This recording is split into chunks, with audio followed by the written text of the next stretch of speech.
I'm here. I'm just waiting for some people to come in. Welcome, welcome, welcome, welcome. Please hit the like button as you come in. Welcome back to Warrior D Investigates.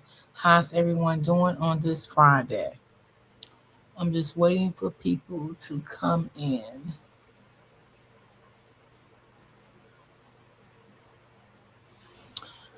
Happy Friday, Auntie. Happy Friday. How are you? I hope you are having a great morning.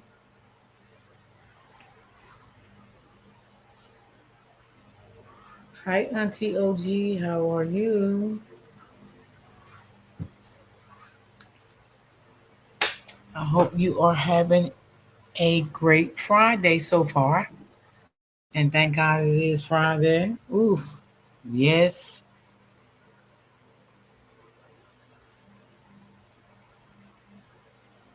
I'm glad today Friday.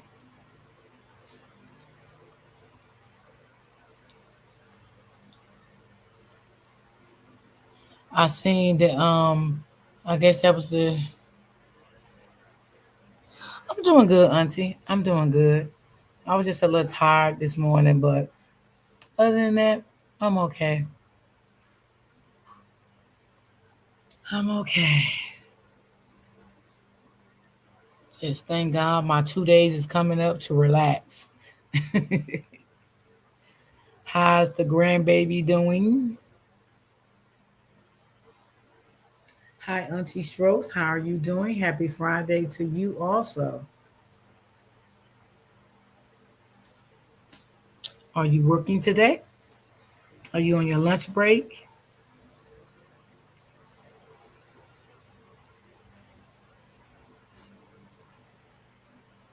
Everybody hit the like button for me. I appreciate it. Y'all, it's so much twist and turn in this Nolan case. Oh my God. It's a lot to keep up with. I can tell you that. A whole lot. A whole lot to keep up with. Oh, you off today? Okay. I know you glad on a good old Friday. That's the best days to have off, the weekends.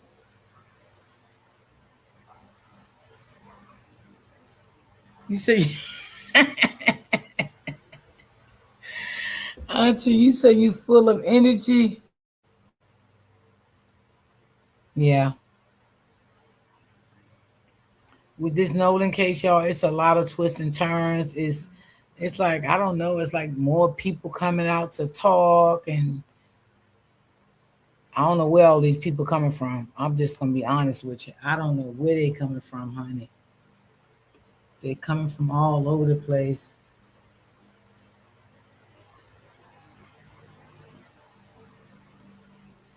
Okay, hold on 1 second, y'all.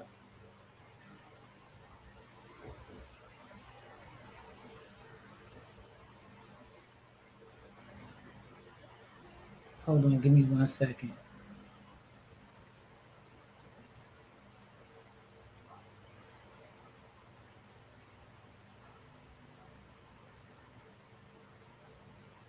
Hold on.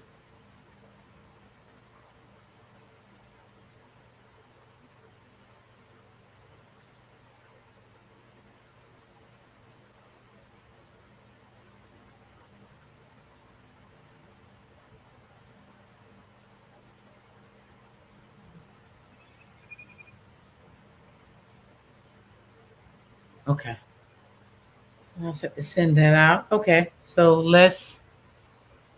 Hey, Buttercup, how are you doing? How are you doing? Greetings to you too, my love. How are you? Hope you are having a wonderful Friday.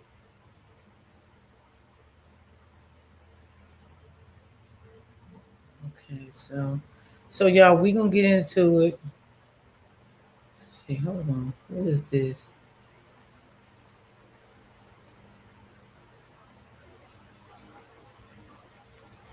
Okay. Hi, open book. I sent you a message. Could you please listen to it, baby?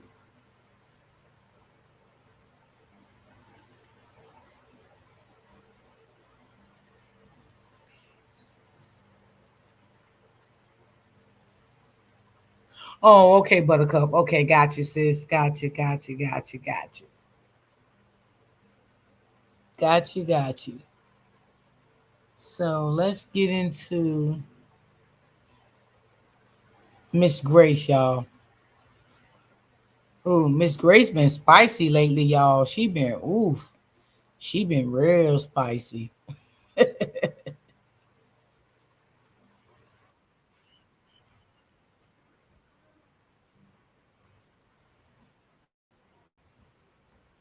I'm Nancy Grace. This is Crime Stories. I want to thank you for being with us. This is from yesterday. I find it very difficult to believe that not one, but two medical examiners cannot figure out why he had deep red subcutaneous markings. Preliminary findings, She and did this this one yesterday. is significant. Baby. Focal area of red discoloration in the soft tissue of the back of the head, the occipital region. He said the etiology is unknown at this time. He said the body was received after the initial autopsy. He said the body had marked decompensation. Another limitation faced by this forensic pathologist was the absence of the anterior internal neck structures. Hey, The Scorpio. trachea and the laryngeal cartilage, the thyroid horn, and the hyoid bone were not received with the body. So he's saying that the throat was not received with the body when he got Nolan Wells' body in Washington, D.C. to perform the second autopsy. The only question that we have is what happened to our son. That is the only question. We have consistently been degraded by the public. There's been questions about our parenting, our GoFundMe, this, that, and other. I've been called a racist. I am a healthcare provider, and I take my job very seriously. I love everyone. And it's been difficult for us, but we are leaning into our faith, leaning into one another, also leaning into all of you. You were seeing family attorney Ben Crump, followed by Nolan Wells' mother, speaking. Dear Lord in heaven, what is wrong with people? If this were your child, wouldn't you want to know what happened? He goes out with friends. They all come back. He's dead.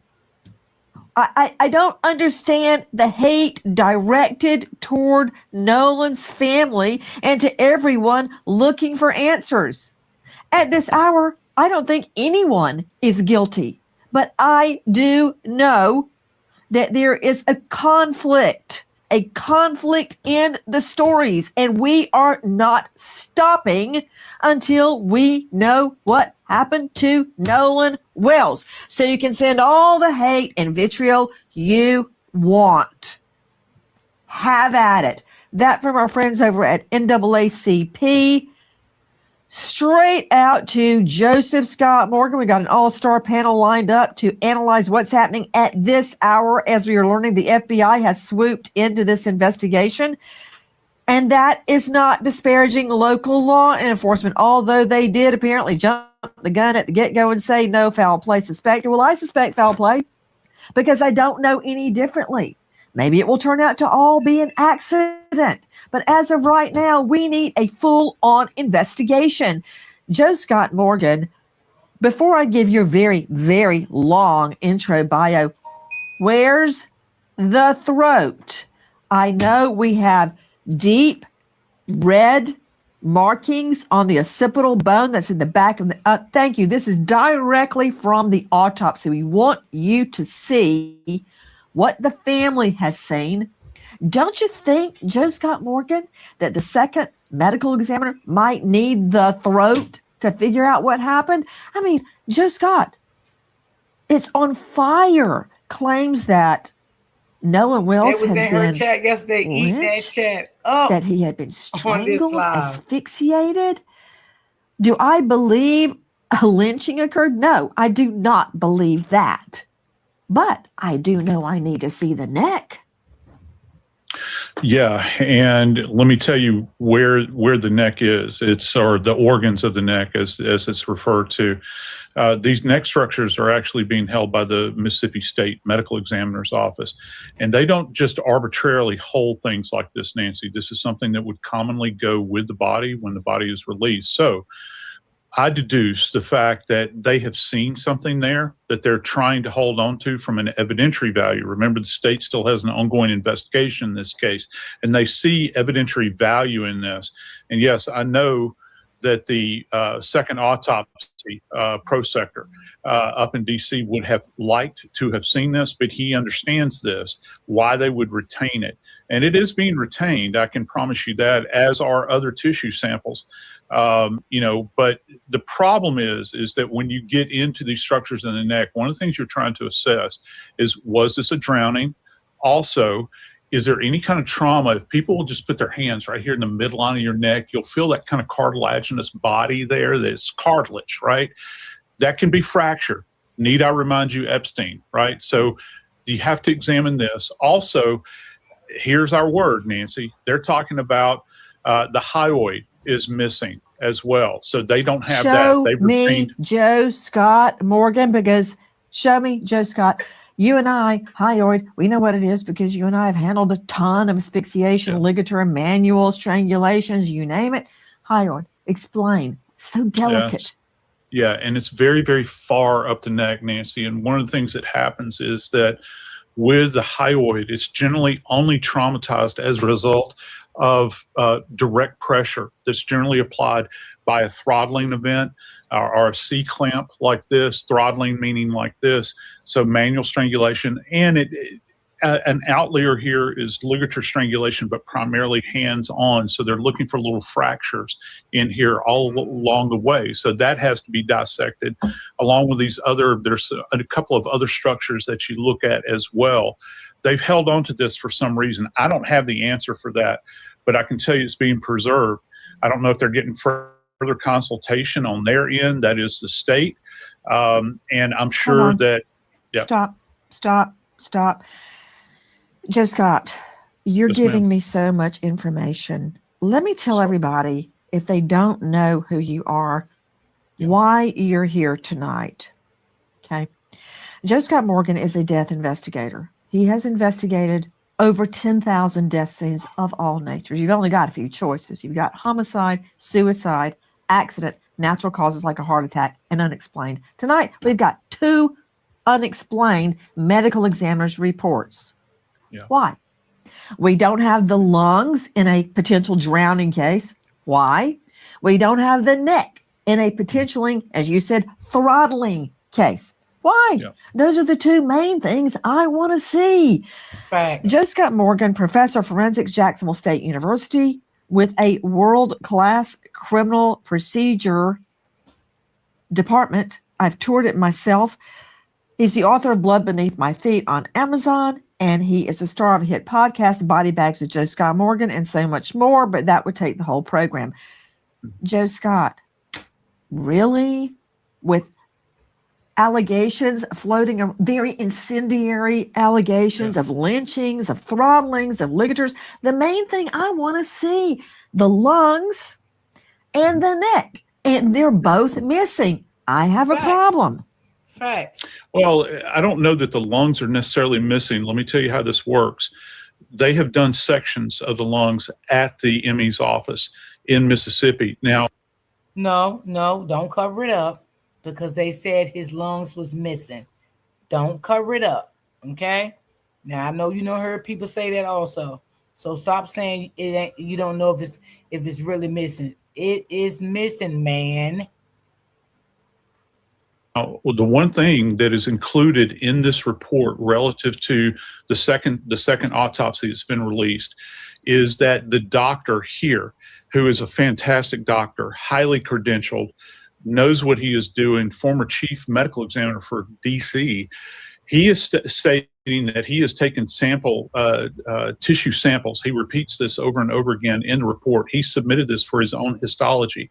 Why is that important? Well, if you get into the lungs, that lung tissue, and he can identify it even in it, I'm going to be real graphic here. It arrived in a bag, okay? So he would have to pick through this, find lung tissue in there, and then sample that. And he's going to be looking microscopically for signs of drowning there, and he'll make his own assessment.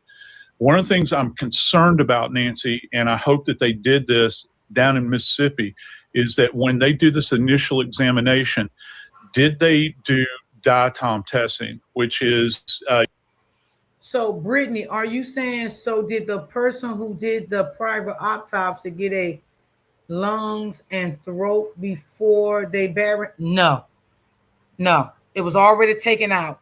The doctor that did the private autopsy, that stuff was already gone before he got the body. Yeah, it was already gone. It was already taken out of his body, I'll say, before he got the body. And that's the things that was missing from Nolan. That's what he really needed, but he didn't have it. So that's why, it was undetermined. He couldn't really pinpoint anything. But the only thing that he could pinpoint was the redness, I think, was on the back of the head or the neck. I don't know which one, I forgot, but the chat can tell you. But I think it was the head. You're looking for these little bits of algae that are distinct to both freshwater and saltwater. And if you find that within the system, that's also an indication that the individual may have been submerged and taken on water. So right now, we've got a lot of questions, but as the second doctor says, this is all still pending investigation. Maintenance fee, overdraft fee, minimum balance fee, maximum balance fee. Banking fees are just a part of modern life. Okay, or we don't want to are hear they? that. They're not. I'm trying to digest and make sense of everything Joe Scott Morgan just told me. But what I know is that I don't have the lungs and a potential drowning, and I don't have the neck. Right, Brittany. They never sent it to him. Nope. Everything was gone when the second guy got everything. Everything was gone. Yes.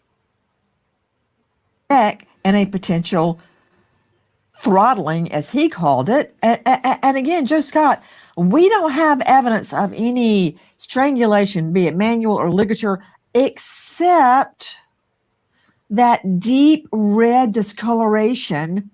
And I read in the autopsy report, it was about 12 by 8. How can that be? Explain to me what they're talking about. Yeah, can we please put that drawing up that the doc rendered there? You know something interesting about that mark, Nancy? This thing has got kind of, as he has drawn it out here, that red indication that he's done with a pen on this anatomical diagram, Nancy, that's got what is referred to as kind of specific margins, doesn't it? It almost appears as though there is a pattern there, and it extends. If folks at home will take their hand and put it on that kind of bony prominence in the back of your head, that's called your occiput. Okay, that's where the occipital bone is. So it looks like it's just beneath there. So right along that edge, this thing's got margins. It almost looks like it could potentially have a pattern, hard to say, but do you see how he has it drawn out there? It's almost like a rectangular shape. When you talk about decomposition, which he does extensively here, and he says he can't make a full assessment because of the status of the decomposition. Decomposition is what's called diffuse. That means it kind of spreads out randomly. What he has drawn there, at least from his estimation there, or his rendering that he's done there, puts margins on this thing. You got a top end, a bottom end, and then you got sides. Okay, all that said, what does it mean? Because to me, Dr. Kendall Crowns, who I respect deeply, by the way, suggested it was blood pooling. I'm not buying that. because it's nowhere else. We don't see that anywhere else on the body. Hey, Caitlin Becker joining me, senior national correspondent, New York Post. She is a star of New York Postcast, like podcast, but postcast. Caitlin, thanks for being with us tonight. Caitlin, I had it out with Dr. Kendall Crowns yesterday. He has superior knowledge, so I was at a disadvantage, but I'm still sticking to my guns. I don't see how the blood in his body can pool in one location on the whole back of his body, even if he's laying on his back. Hold. Brian Trasher, Vice President, United Cajun Navy. Brian, isn't it true that when Nolan was found, he was face down, repeat, face down on the Y'all, beach, she stay on just at the neck. water's edge. And that's, let's see the aerial video when I'm talking to Brian so everybody can see what he's talking I about. don't Go know ahead, why, Brian. but every live she do, she Yes, bring ma'am. him He on was that she ain't face playing with. down on the beach right at the water's edge. I'm not sure if he was spotted still floating and they brought him in, or if he washed up right there, but I can only describe where I saw him as we flew over the island. Brian Trasher, based on the photo that I received from an undisclosed source, he was face down, almost as if he were asleep, with one leg slightly out to the side. Okay, face down. Do you agree with that, Brian? Yes, ma'am. That's correct. Okay, back to Caitlin Becker, senior national correspondent, New York Post, star of New York Postcast. Caitlin, what can you tell me about claims that his body was sent to the second autopsy, the independent autopsy, face down? There seems to be a lot of questions about how Nolan's body was received, found, sent. If he was sent face down, that also doesn't make sense to me for the claim that it would be blood pooling in the back of his head, because if he's face down, wouldn't blood pool just by nature of gravity this way if he was found face down? It just doesn't make a lot of sense. But as I was listening to you and Joseph Scott Morgan talk, I mean, I don't know the terrain here, but if they're keeping the throat for a potential throttling, and you see this mark on the back of the head, if you're thinking in terms of someone's head pressed up against it, if there's something behind my head and you're pressing me this way, but by not knowing the manner or cause of death, we're kind of jumping to a conclusion there. So it just seems like every single layer, there is more questions than answers. And the mark on the back of the head, and not seeing in the autopsy report that there were really marks or signs of trauma anywhere else, was really particularly curious. I mean, why just there? What caused it? And we don't really have those answers about whether or not there was significant trauma to the flip of that, to the front, because as you said, throat wasn't sent for the second autopsy. So back to you, Joe Scott Morgan. I'm going to bring in the rest of the panel in just one moment. Joe Scott, how could the deep reddened markings at the back of the head, the occipital, how could that come from the blood sinking down post-mortem? It just, first he was face down, so it would sink to the blood would go to his face. That was would be the lowest point. But after that, after he's dead for a period of days, I don't see how the blood could then continue to pool in a different direction. And we are getting reports that he was sent to the second autopsy face down. I find that hard to believe, but that's according to reports. Yeah. And so understand this, with decomposition, okay, it's like I said, it's going to be diffuse. And this second autopsy, I don't know if people are aware of this, but you can read through the report itself, and it's very, it's very, very graphic in the sense that this doctor that did this case, that did the follow-up, he did such an extensive dissection here. I'm talking about stuff that we don't normally do at autopsy. He's done the back, he's done the buttocks, he's done the backs of the legs, the arms, the hands, even the back of the head. He took this even further than the people in Mississippi did. And this is something that we normally do, so folks understand, this is something we normally do with an in custody death, all right? with where it is this extensive, and he doesn't see anything from a hemorrhagic standpoint like direct trauma. The big question is this pattern on the back of his head, and I'm calling it a pattern because the way he's demonstrated this with his diagram on the back of this thing, and he doesn't go into great detail about that in the autopsy report. So how did it get there? What I want to know is all these witnesses are right there. Brian Trasher, don't. Yeah, I think Mississippi should have been, saying how it got there. What caused that injury? Yeah, I think that's what their job to do that. They was the first one that had the body. Don't, like planes, have a tail number? Can't you identify who these boats are by their markings, by their numbers, by their identification? They've got names written on the side. They've got tail numbers, so to speak. Have all of these people been brought in? I mean, tell me how to identify a boat and how to locate the driver and bring them in for questioning about what happened that day. Because listen, Brian, the friends say we left him with Katie. Katie apparently has been found and says, no, he left with his friends. Okay, right there, I've got a problem. How did everybody leave Gilligan on the island waving, hey, I'm here, and they all left him? I find that hard to believe. I've got to find out what precipitated him going into the water and how that fits in with the marking on the back of his neck. Do you see where I'm going, Trasher? Absolutely. And yes, to answer your first question, some of these boats, just by the names, people that name the boats, and if you can detect registration numbers, if it's registered in the state of Mississippi, that's easy to find. I'm told that over 60 people have been interviewed by law enforcement. I don't know who they are or how they were brought in, but there was a lot of interviews that have been conducted, and I'm assuming there's going to be more. With regards to, what happened, that's always been the question. That's why his parents want to know.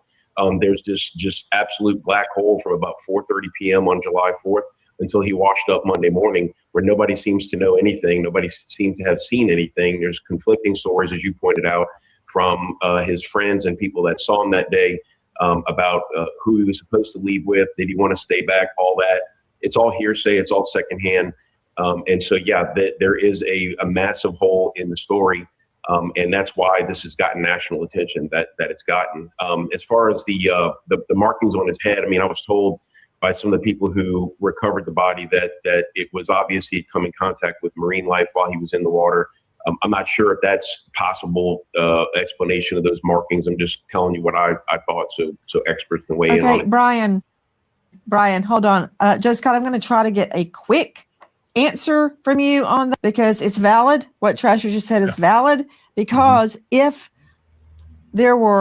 his body had been attacked by marine life, fish, turtles, whatever, that would be all over the body. What we're talking about is deep reddening of Scorpio. I definitely agree with that. And then he tried to come back out here and try to cover it up. And then he tried to throw shade at Ben Crump. You know what I'm saying? No, he went off what you said.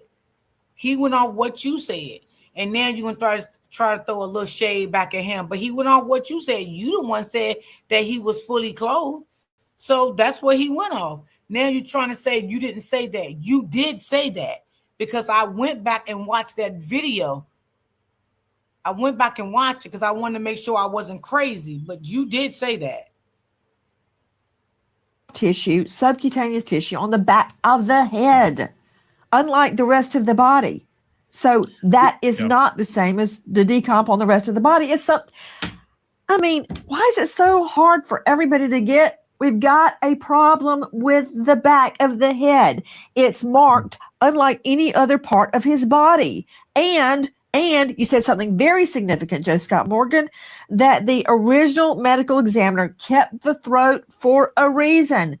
Did she keep the hand, the fingers, the toes? No, because they weren't probative. They didn't prove anything. The neck proved something. What did the neck prove? That's where I'm going. Help me. Yeah, well, either to include or exclude any kind of trauma that could have impeded his ability to breathe. There's another part to this. You know what? I'm glad you said that. And I wanted to ask the chat that yesterday, but it slipped my mind. Why was the body so decomposed so early? That I want to ask the chat because I can't answer that because, I'm not into the medical field or anything. But if anybody knows, they can put it in the chat because I want to know the same thing. Why was that body so decomposed so early? So yeah, that's a good question. Um, Real talk say madness. Yes. This, Nancy, that I forgot to mention And relative how are you to the doing, neck. sweetie? Um, we have what are called strap muscles that kind of lay over the center part of the neck. What do we look for there? Well, that's also where we see hemorrhage relative to any kind of pressure that's applied there. Ray You'll Ray, see are those. you in the The chat? doctor Ray doesn't Ray. mention anything about strap muscles because I think that those were probably retained as well. Now back to the sea life. I'm from Louisiana. I can tell you what type of sea life would have affected his body, and if the body was right there on the shore, it would be crabs. And the reason I know that is because this is where they kind of feed, if you will. All right. So you don't hear any mention by the second medical examiner talking about any kind of degrading of the body as a result of contact with marine life that's feasting in a post-mortem state. Any pizza for Hold on, y'all. Let me take $9.99 this should off. mean stuffed crust too. Is It's my mom crazy. Ray Ray in the It's a chat? bold I move. need The you. deal is too good. Get any top. Hi, guys. Nancy Grace here. If you are a homeowner, you've probably We don't thought care. 6888 and financing. Call 86. With us. And so we were all following each other out there as one big group. It wasn't just me, Nolan, and a couple other of my buddies. There was 20 or 30 people spread out where we all met at the dock before, and then we departed to go to Horn Island. It wasn't just. Oh, so that's the reason. Okay, got you. She said the reason why, because they didn't store the body properly, not in a cooler. Got you. Thank you so much for that information. Hold on, y'all. I'm looking for a mod, and I'm trying to do this at the same time. Hold on, y'all. Give me a second. Because I don't have no mods in here right now. See, so give me 1 minute to, hold on. Give me a second, y'all.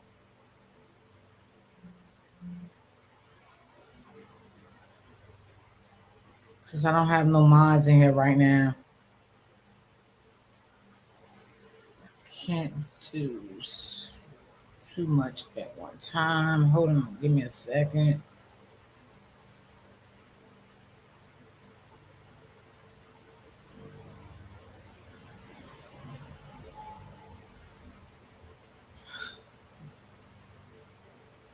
Sometimes I'll be asking myself, do I need more mods?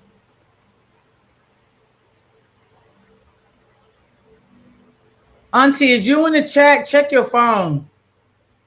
I sent it in your phone because I don't have no mods in here right now. A couple of us. I mean, there were so many people, we had to split up between 3 boats, and we all left and all got there at the same time. That is from our friends over at the Officer Tatum show, and that is Warren Hudson's an acquaintance of Nolan Wells. He was in the Horn Island group. Are you hearing what I'm hearing, Josh Colesrud? I mean, I don't know if this happened to you in law school, but it makes you think differently. Out of that whole thing, I heard this: 20 to 30 witnesses.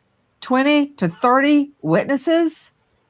Josh Colesrud, veteran trial lawyer, criminal defense attorney, former assistant U.S. attorney, founder Colesrud Law Offices, and star of podcast No Contest at colesrudlawoffices.com. 20, 30 witnesses. That's what I just heard. Absolutely. This is going to be a huge investigation. It already is. One of the questions that I've seen online about the friends is that, why did they leave him? But let me ask you something hard, those that are saying that, look what we're talking about. We're not talking about hardened men. These are teenagers, they're kids, they're 18, 19 years old on the water on the 4th of July. And, what happens when a teenager experiences something traumatic? They freeze, they panic. They go numb. Sometimes they cry. Sometimes they don't. But what they're not experts at, like, dredging the waterways. And I know that the family wants answers from the friends. And I get that.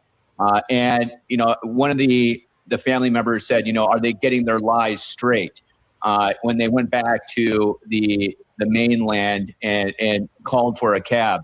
But we don't know what happened yet. And one of the things that I'm really looking forward to seeing is the data from the cell phones, right? Because that'll tell us exactly where everybody was at what point in time, and including hopefully the victim. Now, that's another question. How did they obtain the victim's phone? Well, it was in one of the hands of his friends. So how did that come there? So there are a lot of answers. There's a lot of questions here, Nancy, that we need answers to. And right now, we don't know if it was an accident. We don't know if it was a death. We just don't know.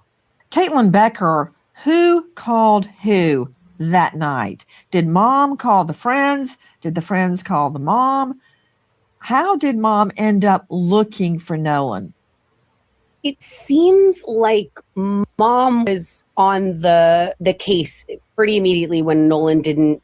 She had him on Life 360. So I think that became the biggest kind of issue of where's my son, where's his phone? And the only thing she could go off of is where's his phone, which she could locate through kind of Life 360 where it was pinged. So it seemed like she was on the hunt for the phone there. And from all of the accounts that we've been reporting on, the phones were left on the boat because they didn't take them to the shore. However, you can see all of those people were back and forth on the boat. So clearly they were using them, but the phone was on the boat that went back without Nolan first. So it seems that the friends took the phone with them to their house, and then what happened with it between then and when his mom got it seemed to be the question of where it was and who was touching it, who was using it, what was. Now, if y'all can remember now, the interview that he did with Mr. Potato, he said they went to a friend's house after that. And they had fireworks. Did y'all hear that, chat? But now I'm asking y'all that because that's what he said in Mr. Potato Live. But you still didn't notice that Nolan was not around and you still had Nolan phone? Because now, ain't this is the boy that had Nolan phone? Y'all come on, chat. Help me out here now. Lies. Right. Because you say you need to stop talking for one. I don't even understand why you're still talking. I don't know what Mr. Potato telling you over there and everything like that. But you said in that live that y'all went to see the fireworks at one of your buddies' house. So all y'all went to see the fireworks, whoever went, and y'all still know Nolan was not back home. But y'all continue to go out and enjoy y'all 4th of July. And you also, wasn't it the girlfriend house? Yes, I think that's what he said. You're right. But wasn't he was the one that had Nolan phone too? He was the one that had Nolan phone too, right? So why would you take Nolan phone? Now, y'all come on, help me out. She said lies, lies, and more lies. Now, if he was the one that had Nolan phone, right? And the mom tracked the phone down at this boy's house. Wonder did he take the phone to the friend house? And I'm asking that because he say he went there for the fireworks. Did that phone ever ping there at the house that he went to with the fireworks? Did he have the phone then? Or did he leave the phone home and never took the phone to the house where he went to the fireworks and the phone never pinged to that house? I'm just asking y'all because that's what he said. And with Mr. Potato done on it, but it seems like the location on the Life 360 is how mom tracked down the phone when she realized that her son wasn't where he needed to be. So that night, Nolan doesn't come home. Mom, Christine, starts looking for him. She is a family nurse practitioner.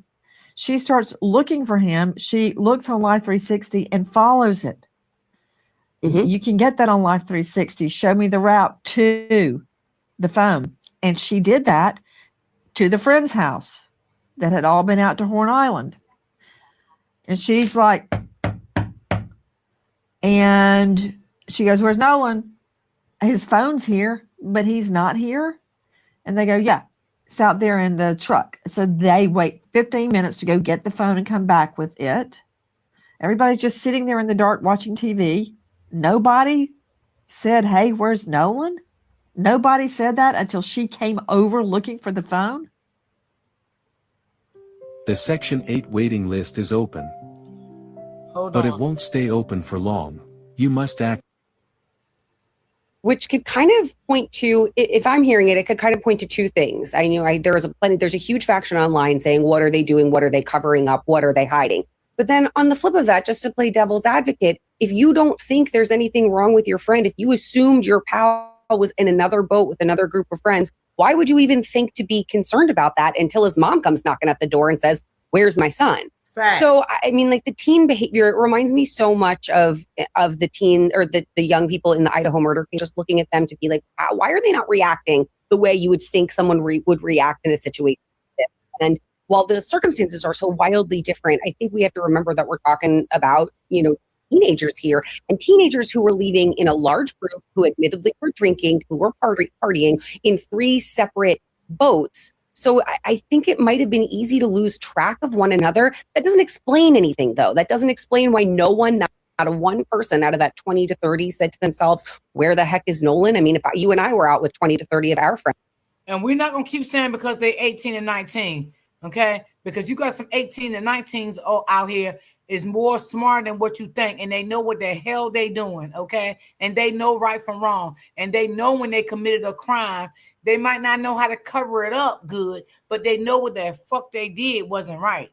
So we don't want to keep hearing about they 18 and 19. Yeah, they are kids, but you got kids out here know exactly what they're doing, and they will cover some shit up. Friends. Someone at some point probably would have scratched their head and said, where's Nancy? Have you heard from Nancy all day? If it had gone to that point of the night. I assume his phone had a password.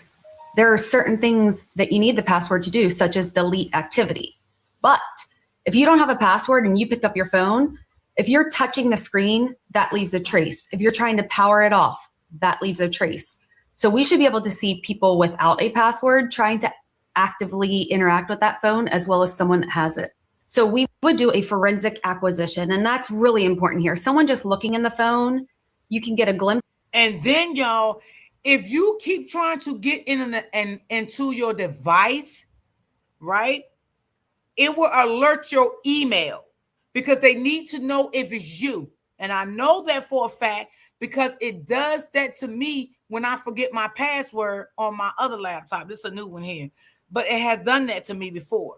They want to know if that's you trying to get into that device. So another thing, I don't know if they kept trying to get into his device and it went straight to his email. Did the mother see his email? Because I know everybody got to have an email, especially with an iPhone, you know what I'm saying, with the iCloud and all that. So was the phone already unlocked? That's another big question. If they tried to get into the phone, how many times? Did he accept it and push yes?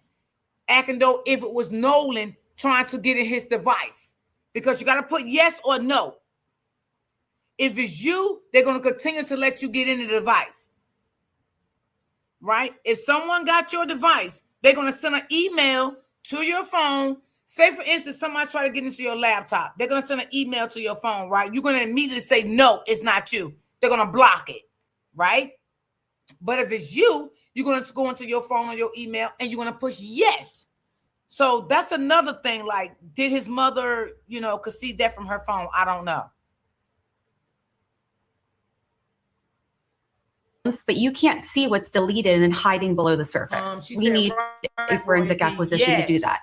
We can tell if it was just soft deleted, so like sitting in a trash can, or a hard delete. So if you empty your trash on your phone and then you go and throw it into a dumpster and the trash is taken away, there is a log that tracks everything. Also with timestamps on when that activity occurred. If you get a full file system acquisition, and I realize that's really nerdy, but this is where acquisition and time to evidence matters. Deleted data exists and sits there for a period of time. That's a so good time question, to Ms. evidence Love. is Did they everything force here. them? Apple's more forgiving, and you have about 30 days. With Android, you could have just a few days until location artifacts are purged. That's a good question. Hi, guys. Nancy Grace Did here. they force them Please to open join the us on phone? Crime Stories and stream it first. Investigation. The phone tracking and the phone investigation. I want to clarify something. I understood that Warren Hudson, one of Nolan's friends, called the mom around 11:07 telling her Nolan was missing. Now, which is it? Did the mom call the friends or follow the Life 360? Or did the friend, Warren Hudson, call the mom? Christine Wansley, Nolan's mother, says she received a phone call from Warren Hudson. Now, she identified him by first name during one of the press conferences and interviews, okay? Now, she has not disclosed what the entire details of that call were, but we know that right after that conversation from Warren calling Christine, that Christine contacted a friend who had two sons who had also been with Nolan to ask if they had seen him. It was after that call that the family began checking Nolan's location through Life 360 and Snapchat. And that's where we end up with the discrepancy of location.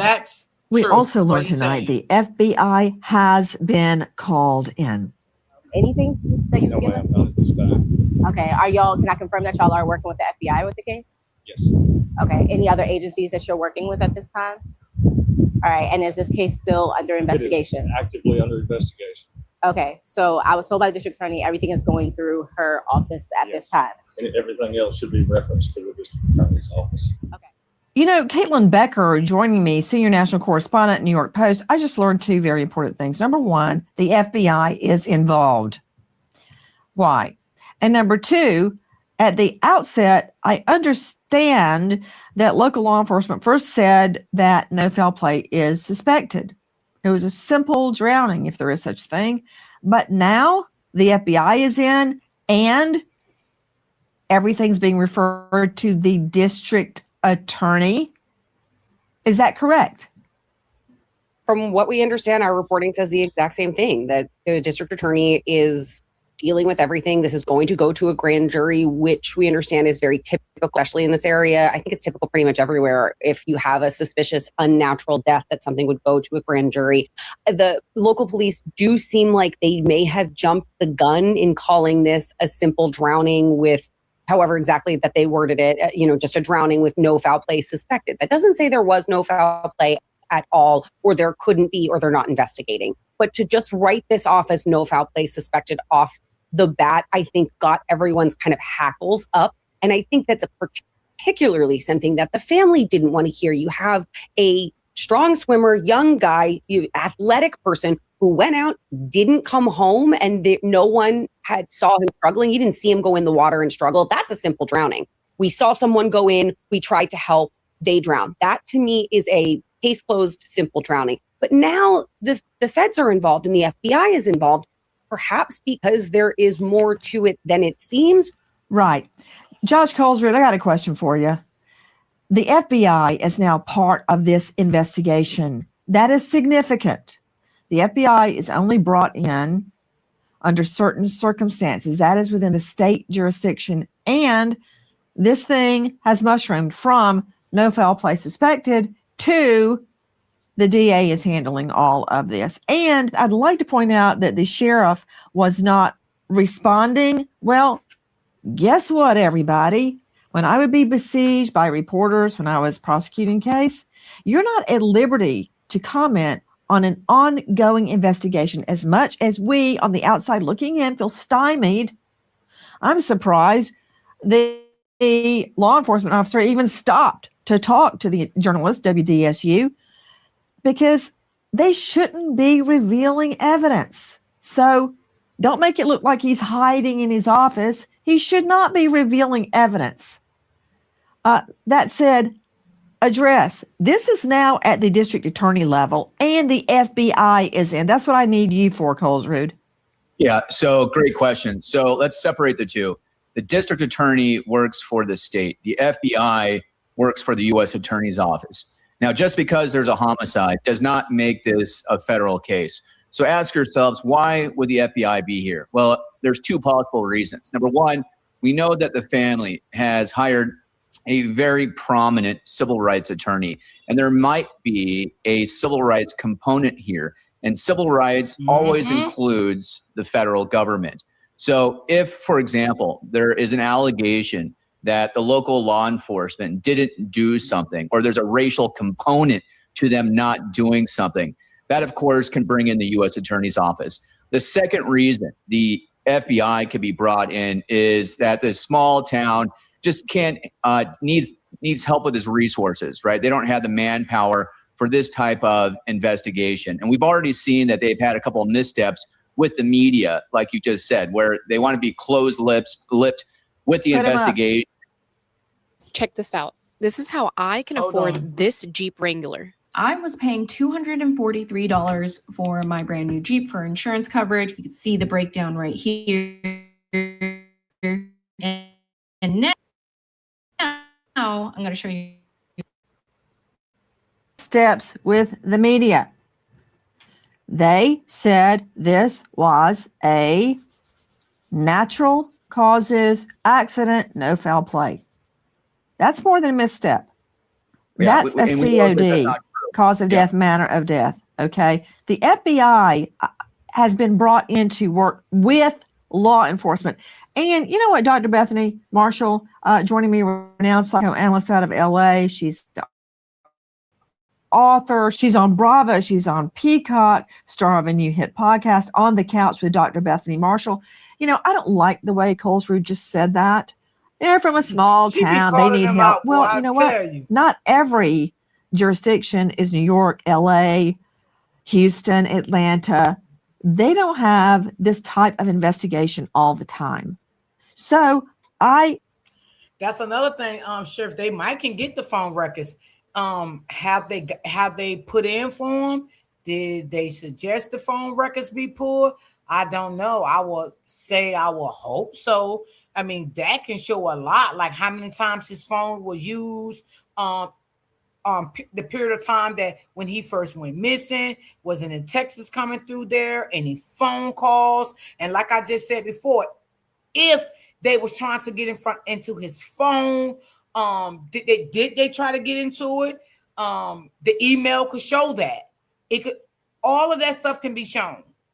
All of that stuff can be shown. So I will hope they will do that. I mean, the more stuff comes out, the better this case could get. You know what I mean? The better. So I will hope they will do that. Commend them for bringing in the FBI. Okay? That said, Dr. Bethany, I want to find out if every single person has been brought in and questioned separately. I want to hear your take on what you're seeing. Hey, Nancy, in terms of Colesrud, he gets paid a lot of money to muddy the waters, so at least he's doing his job. And there's very important behavioral evidence that is not being discussed. I don't hear it online in any news reports. And that is their empathy for the victim. In a forensic interview, that's one of the number one things we look for is like, oh my God, where did he go? Somehow we lost sight of him. In the online chatter, there's a lot of digital evidence here. Are the kids communicating back and forth? And I'm just going to be honest with y'all, you know, I just still feel some type of way about the two black boys too. I really do. I'm just going to be honest, because it's just nowhere in the world that both of y'all was out there with Nolan too. And y'all even are saying y'all don't know what happened to Nolan, but y'all was there also. And I know their moms is Nolan friends. You know, I ain't trying to take that away from whatever they got, but I just feel that kind of still odd to me. I mean, because if I had a best friend like that and our kids do things together all the time and your kids come back, mine don't, and you can't tell me nothing either, just like the other boys can't tell me nothing either, I'm just so sorry. I will listen to you, but me as a mom, I will be falling back. I will have, because I know me, I'm a critical thinker. And don't let my mind get to wondering, because everybody started being a suspect to me. It's just me. If it's just me, y'all tell me. But I'm just saying, like, I don't know. I don't know. It just don't seem right to me. So do I, Royal D.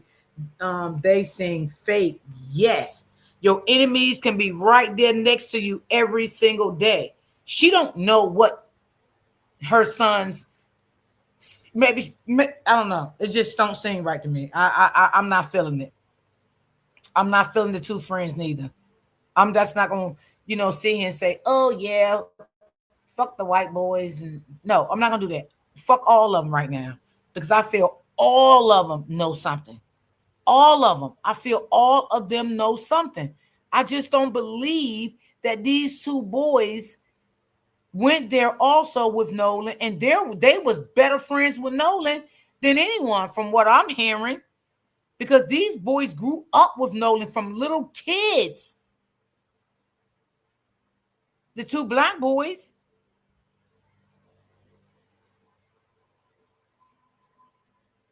What do you say about that, OG? Okay,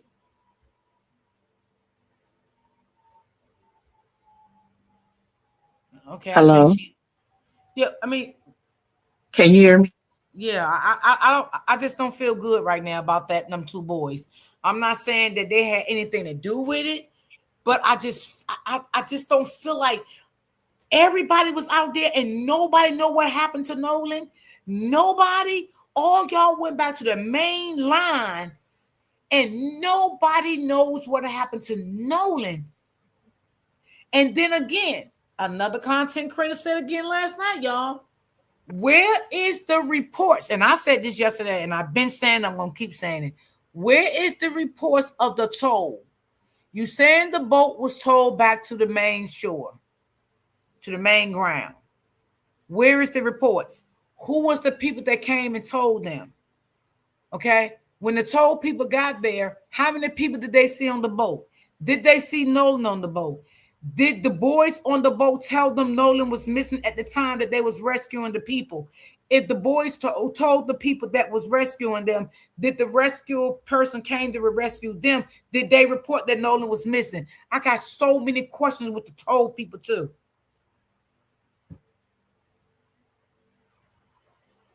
That's a fact. It seems like there was something that happened and they tried to cover it up because they were scared to say what happened. Facts. What do you say, Auntie? Okay, I'm just letting you get it all out because you said a lot, and I want to try to kind of break things down a little bit. As we go, I wanted to address first the situation with the decomposition of the body.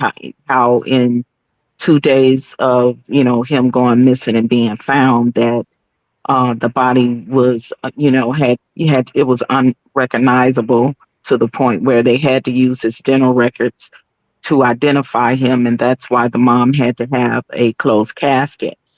There are several things that can cause a quick decomposition of the body.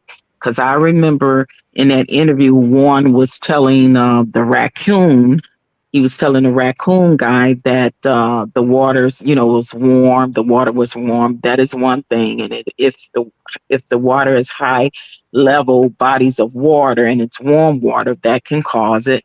Then you got if bacterial and pollutants is in the water, that can cause it. Insects can cause it. open wounds from any type of physical trauma can cause it.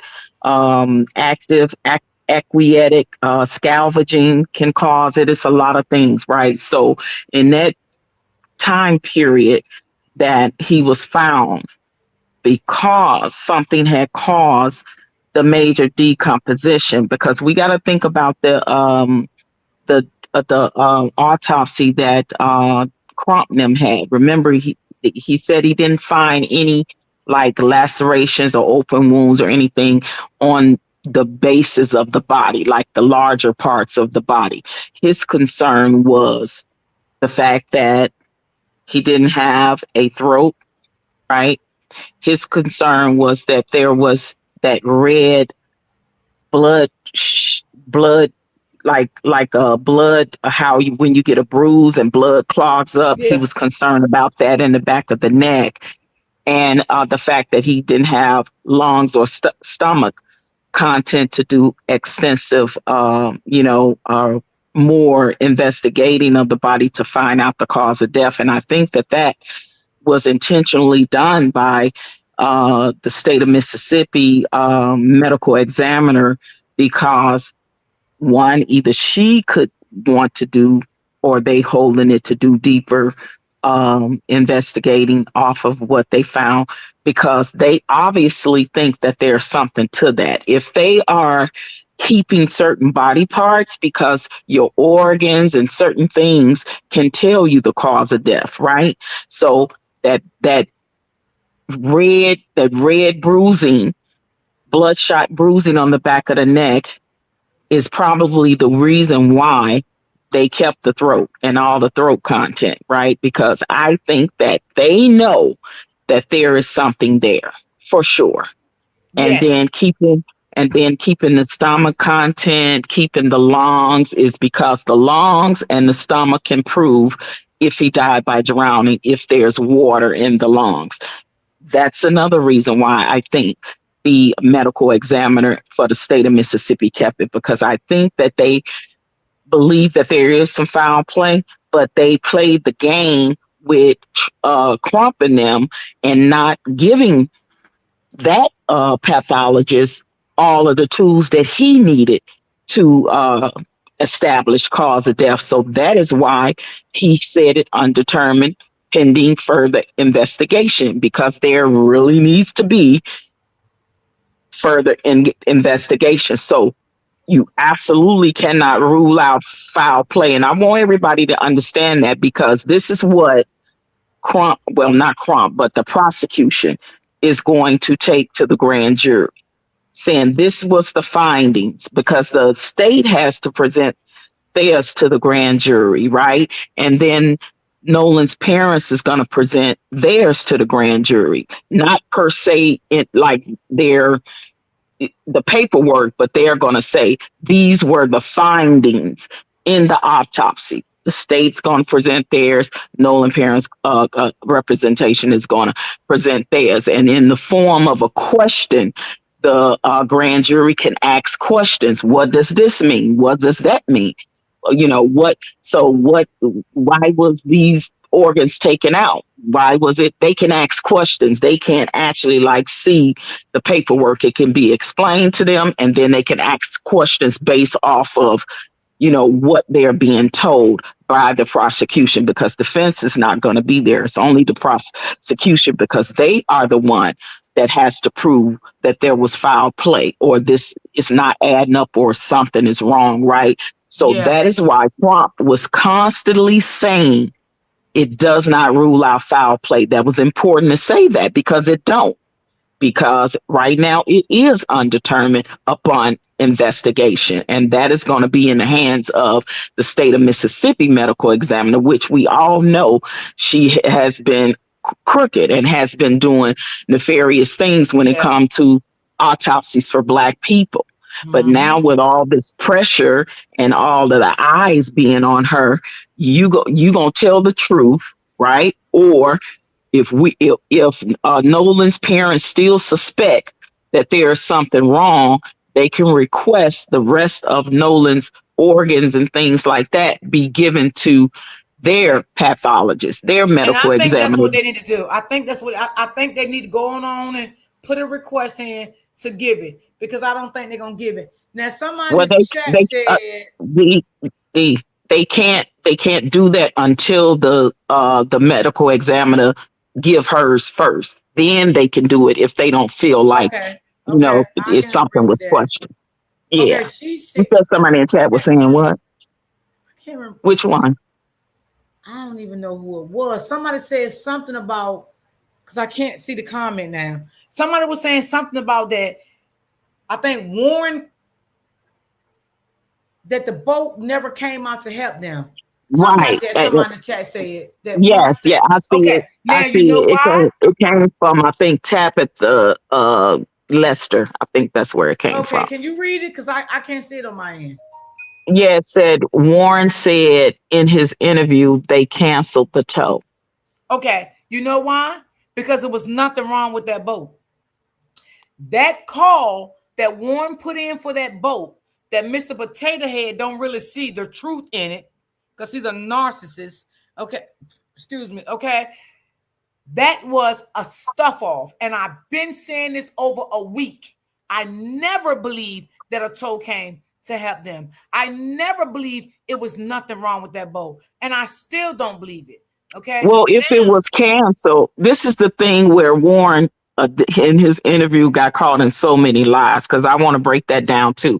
First, he said, that, there was water, getting in the boat and it was starting to overflow. So then they felt like they had to call.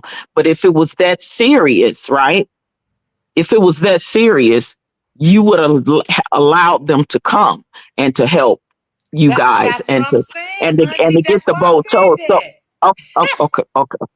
okay. So if they cancel, that's questionable. That's suspect, right? Because why would you cancel if you literally in that interview said that water was getting all in the boat? Now you got to think about things like, the water can affect the engine. It can affect the battery in the boat and cause the boat to not even work at all. Now they can't go nowhere. So why would they cancel the tow? I think that was a part of their alibi, just like how they nonchalantly, without concern, when their friend allegedly, and I'm saying this in quotations, right? Their alleged friend, his alleged buddy had been found deceased, and then they go to a restaurant and go out to eat, and people looking at them like, well, y'all friends missing. Like, well, they think we did it anyway. Oh, so we just out here having dinner or whatever, and making more alibis for us, and pay attention to the body language. See, I watched body language. I watched Warren's tone when he spoke. He said So every time he said something, Auntie, he sounded very nervous, shaky. listen, he did when he talked about Nolan. He didn't when he talked about the fun they had, the drinking, being on the island, all the stuff that happened. He was throwing in a lot of unnecessary details when it came to. One thing he said I didn't like. Well, because why you had to say Nolan first? I peeped that. Yeah, Nolan was drinking. Well, we all was drinking. Well, you should have just said we all was drinking from the beginning. Why you had to throw Nolan under the bus? First of all, Nisi Poo, that wasn't even the question. See, you got to pay attention to the question that Raccoon asked him. When it came to any question that Raccoon asked him about Nolan, he danced all around the mulberry bush, right? Instead of answering the question directly. That is a red flag. There were many red flags. Every time he did bring up Nolan, nervousness got in his voice, as opposed to when it didn't, when he was on the beach, with Raccoon and talking about, the beach and what happens on the beach, when he talked about the boat and all. None of that. His vocal was steady. But when he talked about Nolan, on Instagram, and he is he's a therapist, and he did say I saw that. Yeah, he said, he watches the kids' body language and stuff. throughout his Oh yeah, career. yeah. He does. Most therapists, psychiatrists, behavior experts and things. That's what they look for to facial expressions, vocals. When your vocals go up or down, if they sound shaky or nervous. So Oh, they are. James, I know that. I said that yesterday. Was you in my chat yesterday, James? When I said that, I said that he definitely did, and a lot of content creators is up on that. He definitely did. He did. He edited that video. Yep. Yes, he did. He definitely And did. she And also, said, wait a and, minute. and and he really didn't ask a lot of pointed questions, because y'all correct me if I'm wrong, but I don't think I ever heard Tatum ask him about the keys. I heard him ask him about the phone, but did he ask him about the keys? I can't remember. And, I don't.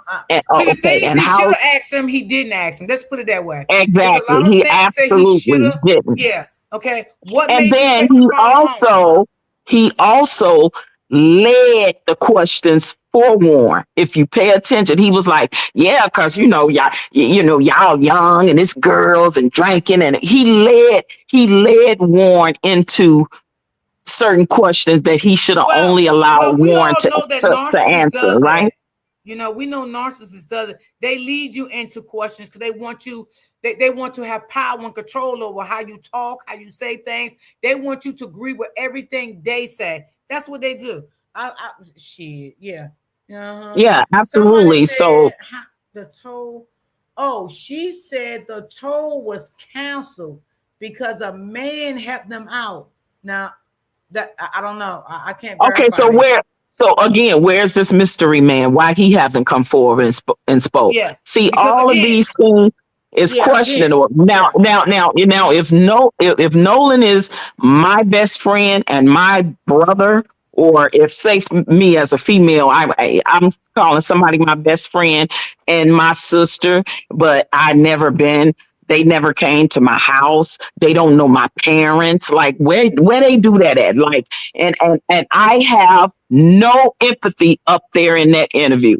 I'm not emotional, not even when talking about Nolan. There was no emotion, there was no remorse, right?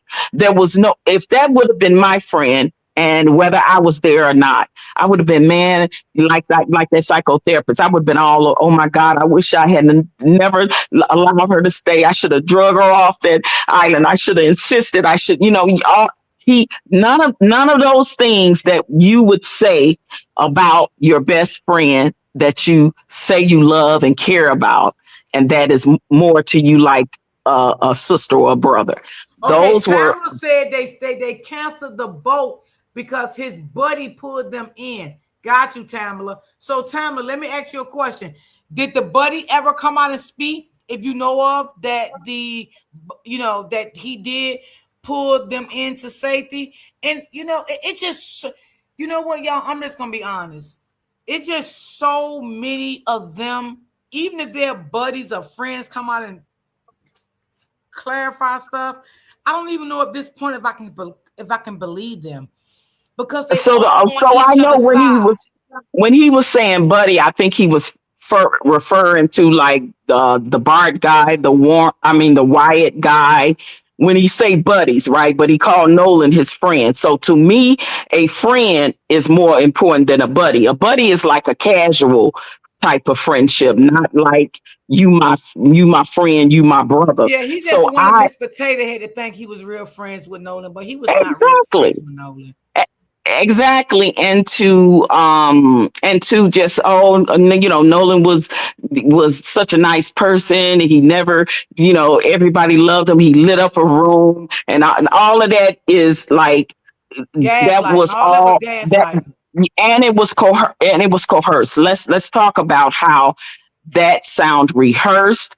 That sound like someone went over him again and again and again, because he continued to dance around and give unnecessary details, not be very definite in his wording. If you pay attention, it was just a lot of smoke and mirrors. That's all it was. And Raccoon did not ask him the questions that he should have asked him, and been solid about it, and say, well, to me, This is just an explanation or a yes or no. Why you got to dance around the fact that when I get you on the interview and I say, well, because I heard him ask, well, where was Nolan at this time? He go, oh yeah, well, I ran into that's not answering where was Nolan.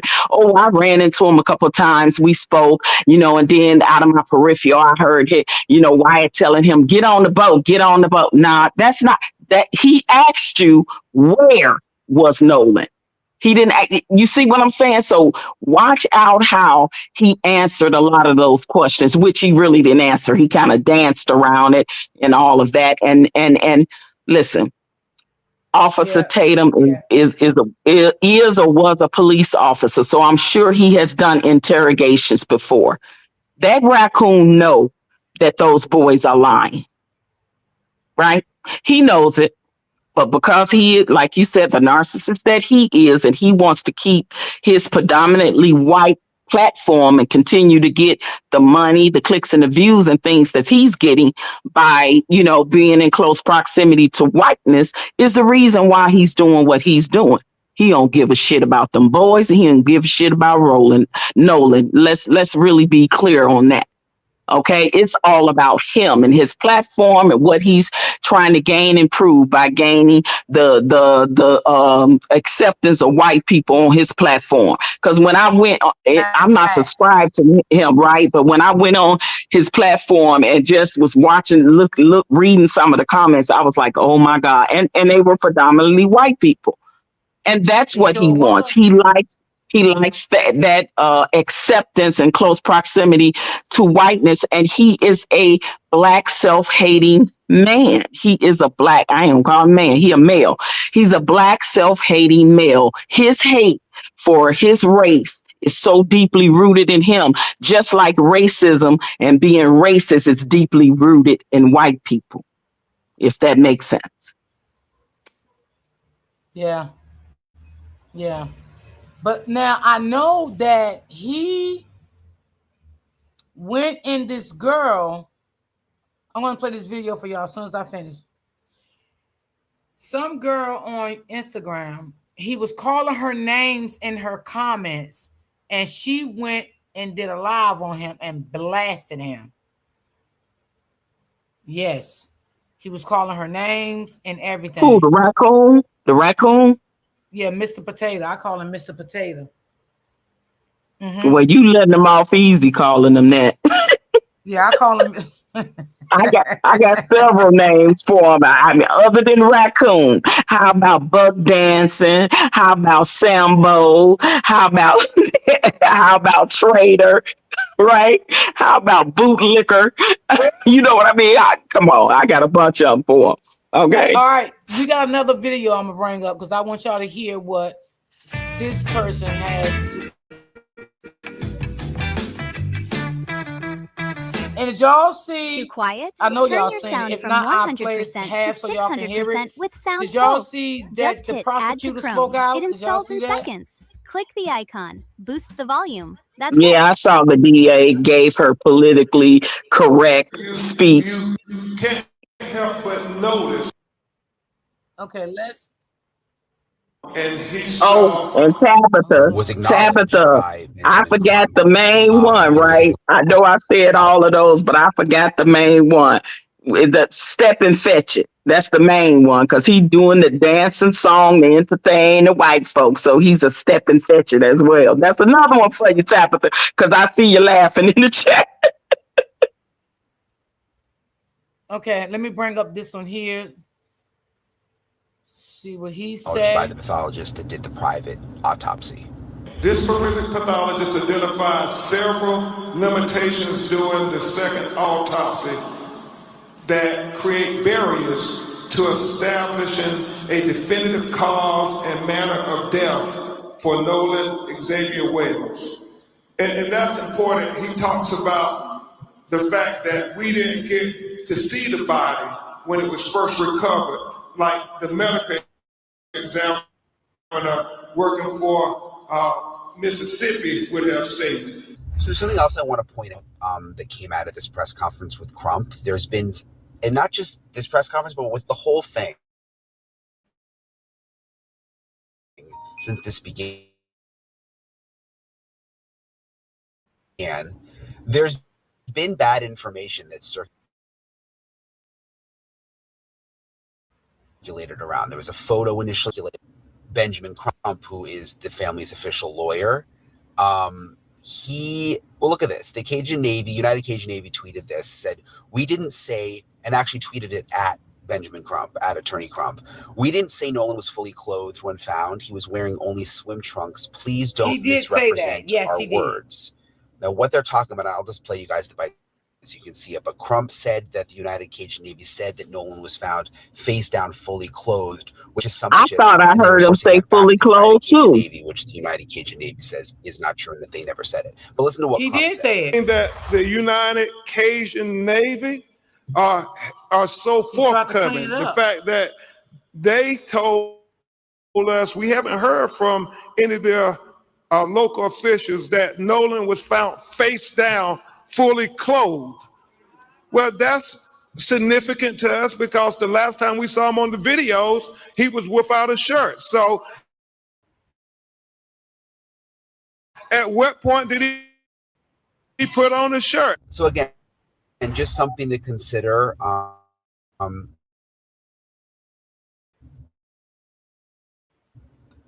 Just to reiterate, the United Cajun Navy wearing a shirt, just kind of, and that there's been rumors and some of it isn't even really necessarily intentional. It's just these things start to spread and can end up hurting the investigation or just leading all of us to believe something that's not necessarily true. So I've been trying to go at this one just with an open mind.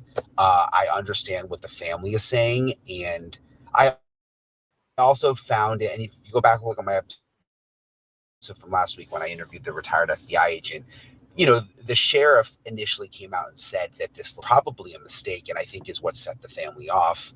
And you can imagine if that was your kid, like there really wasn't an investigation yet. And we still don't know what happened.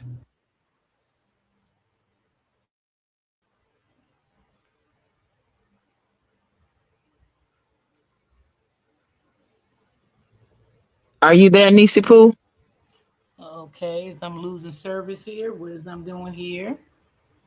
Yeah, can you hear me? So let me talk with someone I've known for a while, forensic pathologist, Dr. Priya Banerjee.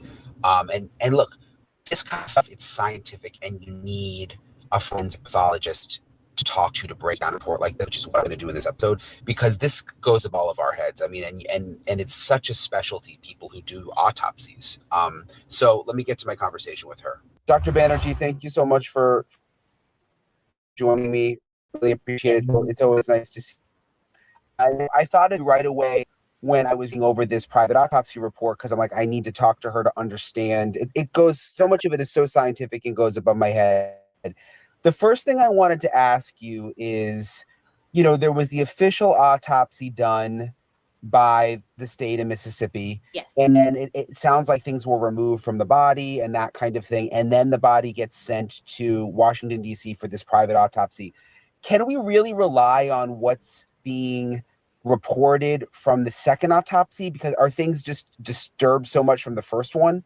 So that's a really great question. So I'm speaking from sort of having played both roles, if you will. So I was a practicing medical examiner for a state system for over 11 years, and now I've transitioned to working privately. I still do plenty of autopsies, and interestingly, they could be primary autopsies or second autopsies, as in this family's case.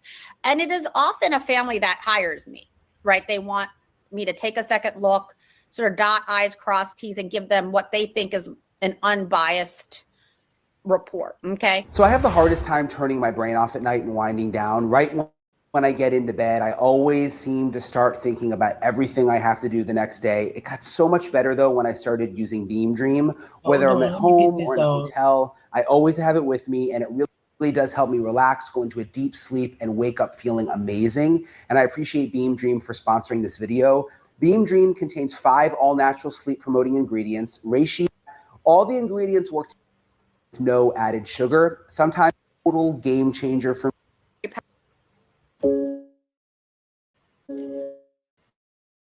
Okay, hold on, y'all. I had to skip. I ain't want to hear all that.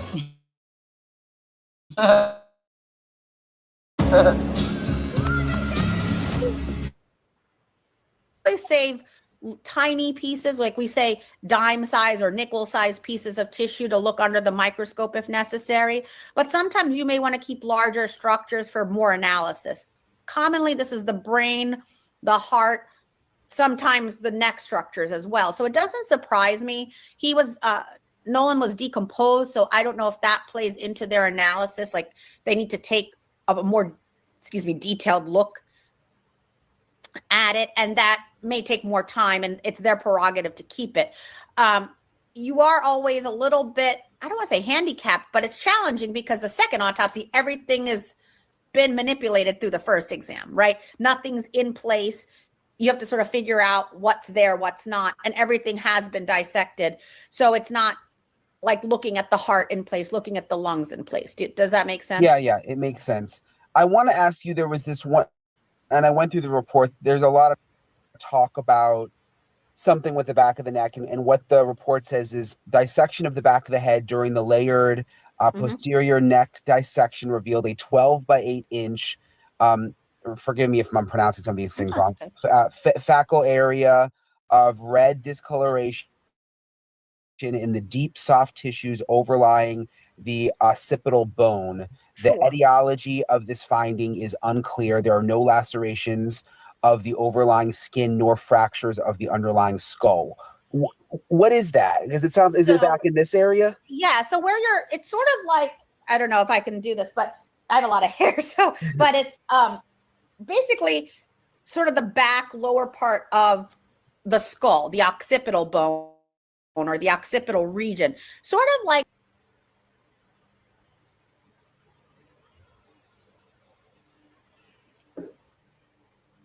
I don't know if I'm freezing or her. I know the video is frozen.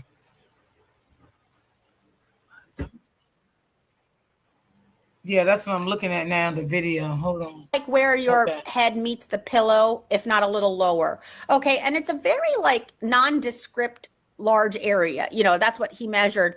And it is difficult to interpret what that means because at least there's no other injury surrounding it, is what he's saying. Like you look at the skull, you look at the skin, and you're like, well, is this a true injury?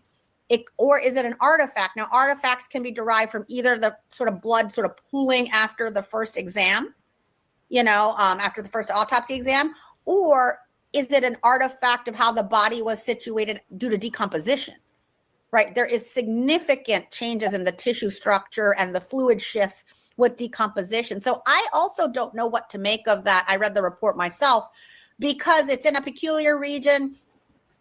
And luckily, at least, even if it was an injury, it's not enough to cause a skull fracture underneath it, right? So if it was a hard blow, it's not enough to have force on the skull. So could he have been hit in the back of the head?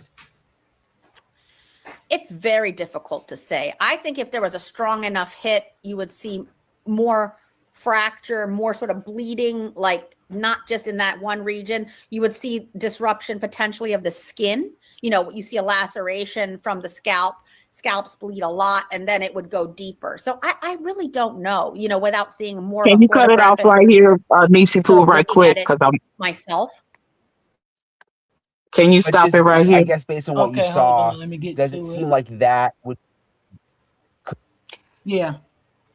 Right. And I want to say about this part again with the back of the neck that they're discussing, because I understand her as a medical examiner herself has to say that, right? That they can't come out right and say, what they think it is because there's possibility they can get sued. Like we can sit up here and speculate, right? So she's saying that's her job. Right. Which I understand why she's saying she don't think it's blunt force trauma because there will be other breaks in the skin back there. There will be swelling of things of that nature. And that wasn't mentioned, right? It was just the concern of the second medical examiner to say, hey, I am concerned because there's this looks like one earlobe to the other side in the back of the neck that is very red. It doesn't necessarily have to come from blunt force trauma, but it can come from and or strangulation, and it can also come from hanging. So those are two concerns that, as I know, if they the reason why the state kept the neck is because all of that is connected. Now, if there's like he was in some kind of neck brace hold or something and was strangled to death, then possibly his throat has been crushed or fractured. So they have to look at all of that. The larynx, the esophagus, all of that part of the throat is the reason why they have to do deeper investigation, because that in the back of the head could tell the story from them taking out the throat, right? And also, like I said, either from the strangulations or suffocation of the neck, because you could put somebody in such a chokehold. I forget what that maneuver is called.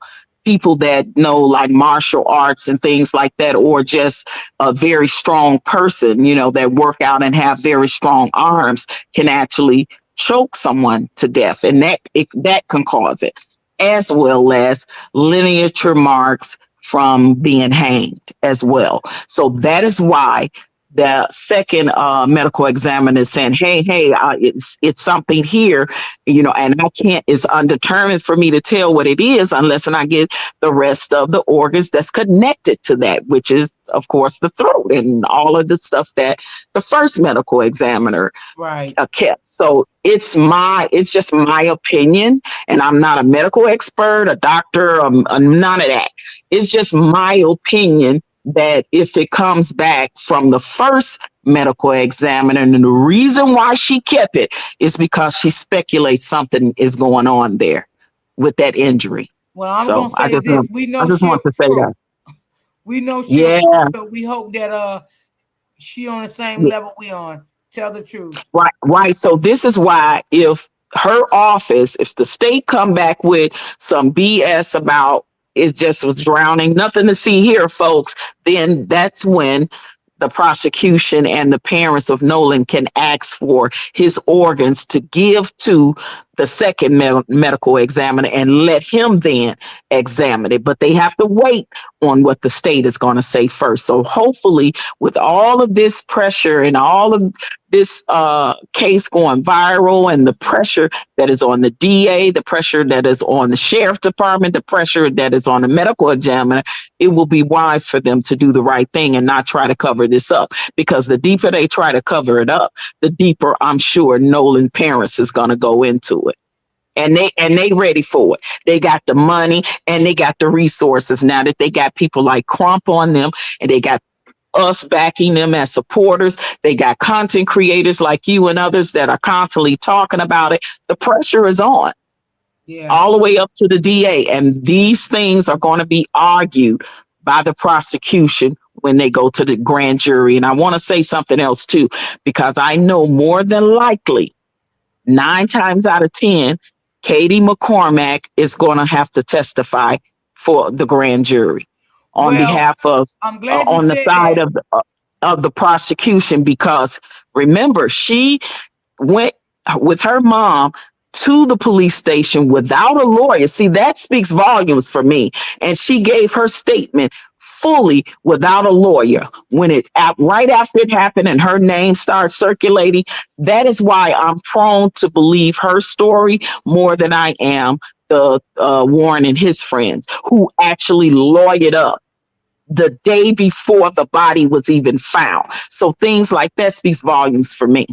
Well, listen, Auntie. I watched a content creator yesterday. I don't know if I'm gonna play it today because I'm not gonna be on here all day. He did have a list of people. Now I don't know how these people getting all these reports and stuff, because I did hear that they were saying that people is ordering the police reports. They said people is ordering the phone records, and these people should not have any of this information. And now they're gonna lock everything down so no one can get stuff. I heard that on a platform last night, but the guy did have the police report, and he said it was a lot of people that they interviewed. I didn't Yeah. watch this whole live, but I'm gonna go back and Mm-hmm. watch it, and I probably play it probably Monday because I don't feel like it all today. Today Friday, I want to do this and get up out of here. So that's Right, this. but yeah, that could be, but I would say that right now they have put everything on lock because everything has to be, presented to the grand Yeah, jury, they and we said it know was too much information getting out, and it ain't supposed to be getting yeah, out. because They even the said state leaked out paperwork on Nolan. Yeah, they Imagine that said and that go, all they said that police report ain't supposed to been linked out.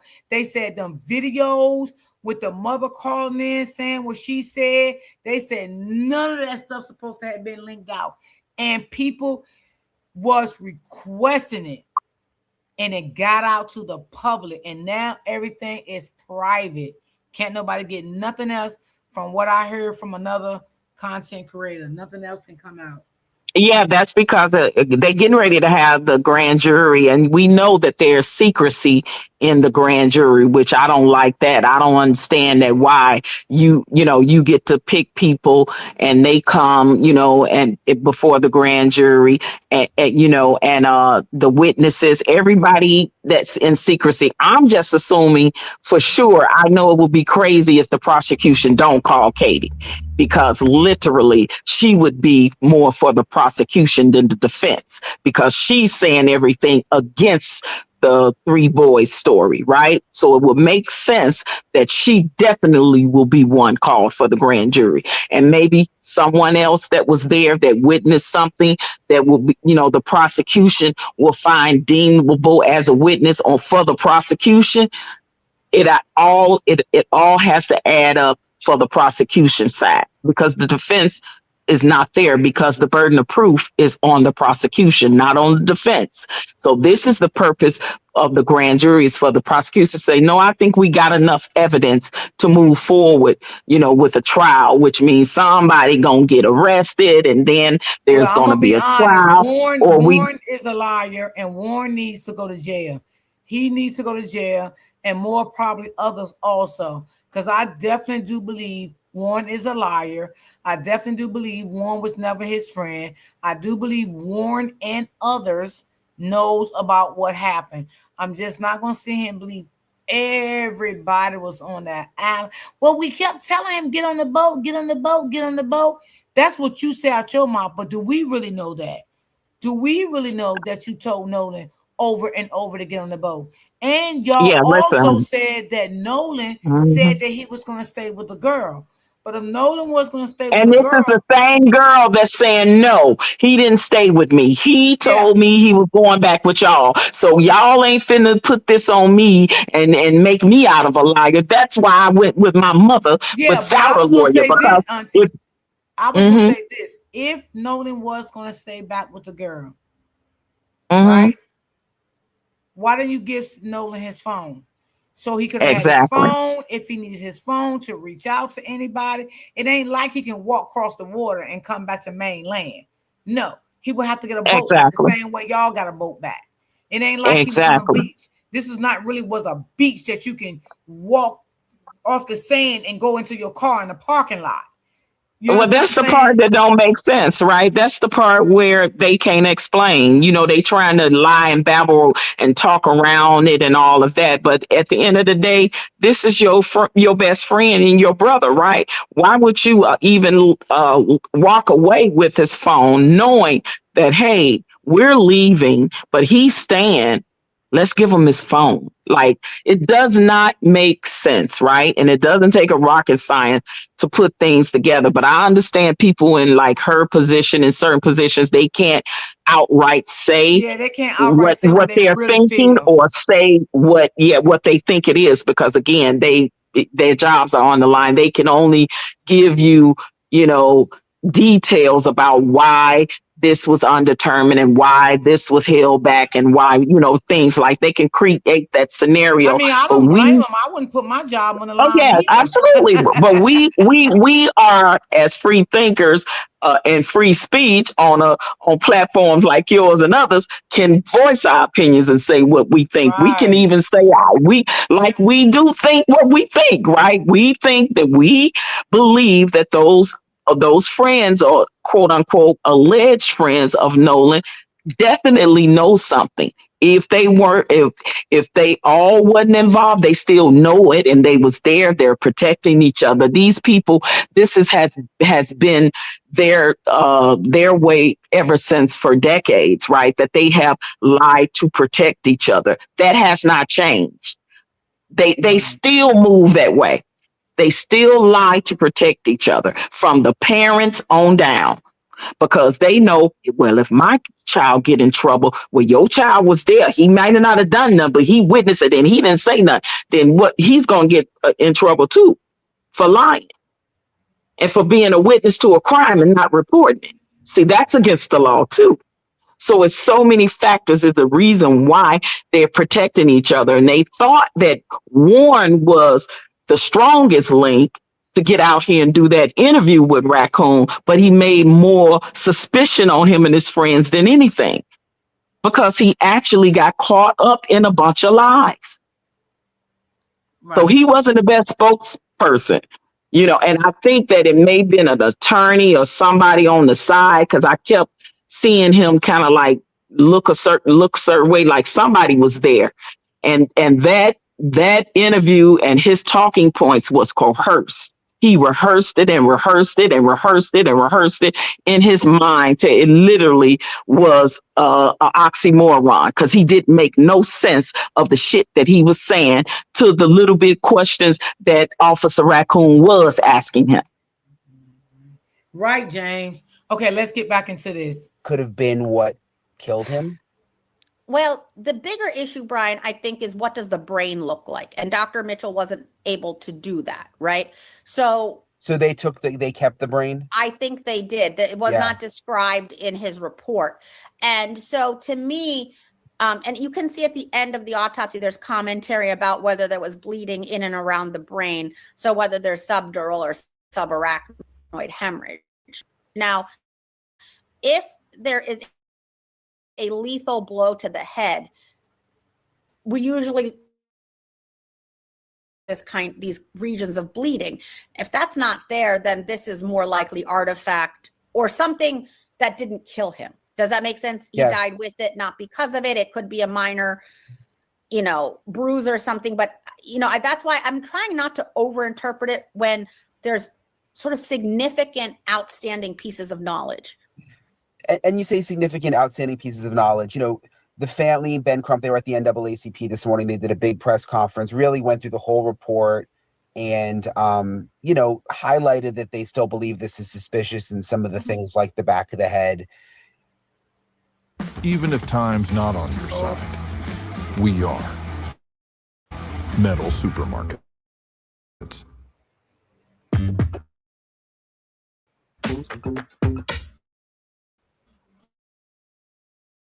I hate these commercials. They did that. What you know about the science, and should they have waited on the first autopsy? Because it sounds like you kind of need that to really know what happened. Sure. So, I think I don't want to play armchair quarterback, right? It's very, and I'm a mother. So God forbid I was in her shoes. Like when my daughter gets a bruise, my mind is out the window, like all logic leaves me. So I can't speculate on what they're feeling, right? And I'm not an attorney to make a legal judgment from it. Now, I just, as general, like even practicing on a first autopsy, never release preliminary results, okay? Now, I think that, maybe it was to help the family. Dr. Mitchell released what he had. And I don't know that he's going to have any more. Does that make sense? Like, because of the first autopsy and the investigation still pending. So maybe this is strategic to put more pressure on the investigation. I don't really know, that is in the hands of the investigating agency, like the police and the primary pathologist. Now, remember, this is a second pathologist who's not associated in a state system, right? So a private pathologist can, with the family's permission, release results at any, if they come to an agreement on that. But if you're in a state system like the state of Mississippi, they are then state regulations, the AG or DA's office, all sort of having legal ramifications of releasing something. So I think it's not just whether the doctors want to release it, but it's can they, especially with an ongoing investigation. Well, and covering crime for years, and of course there's, been circumstances where medical examiners have done bad things, but overall I have found, some police agencies can be corrupt and you find things and they ignore things. Sure. But for the most part, and you tell me if I'm wrong, like it seems like medical examiners are pretty unbiased and just scientific about what they find. I mean, I can speak for myself, and I'm at a conference right now with colleagues. We are all here in the middle of summer studying and trying to learn more. Yeah. And so I think that's probably speaking for most doctors in any field, is that we do it because we care. And I don't make any judgment unless I can point to the part of the body, the data point or points, and saying, this is how I got to the conclusion, Yeah. And that's why I think I am worried about overinterpretation or speculation in this case. We can all sit here and say, oh, was he pushed? Was he drunk? We're just not going to know yet, And so I think it's harmful to the case and, really dangerous to the family, right? There's so many different sort of voices that are not rooted in science or medicine or investigative data, if you will. I think that can be very dangerous, So it came up earlier today in an interview, like whether there's communication. And when I'm the second pathologist between the two doctors, two sets of doctors, I never get sort of, until they release it to the family, let's say the first autopsy report, it's not like I can call them and say, hey, what did you find? So Dr. Mitchell probably signed off on the report, at least at this point, saying, this is what I have. This is what I did. And you can share it if you'd like. Obviously that's driven by Mr. Crump. You didn't hear a peep from the primary pathologist.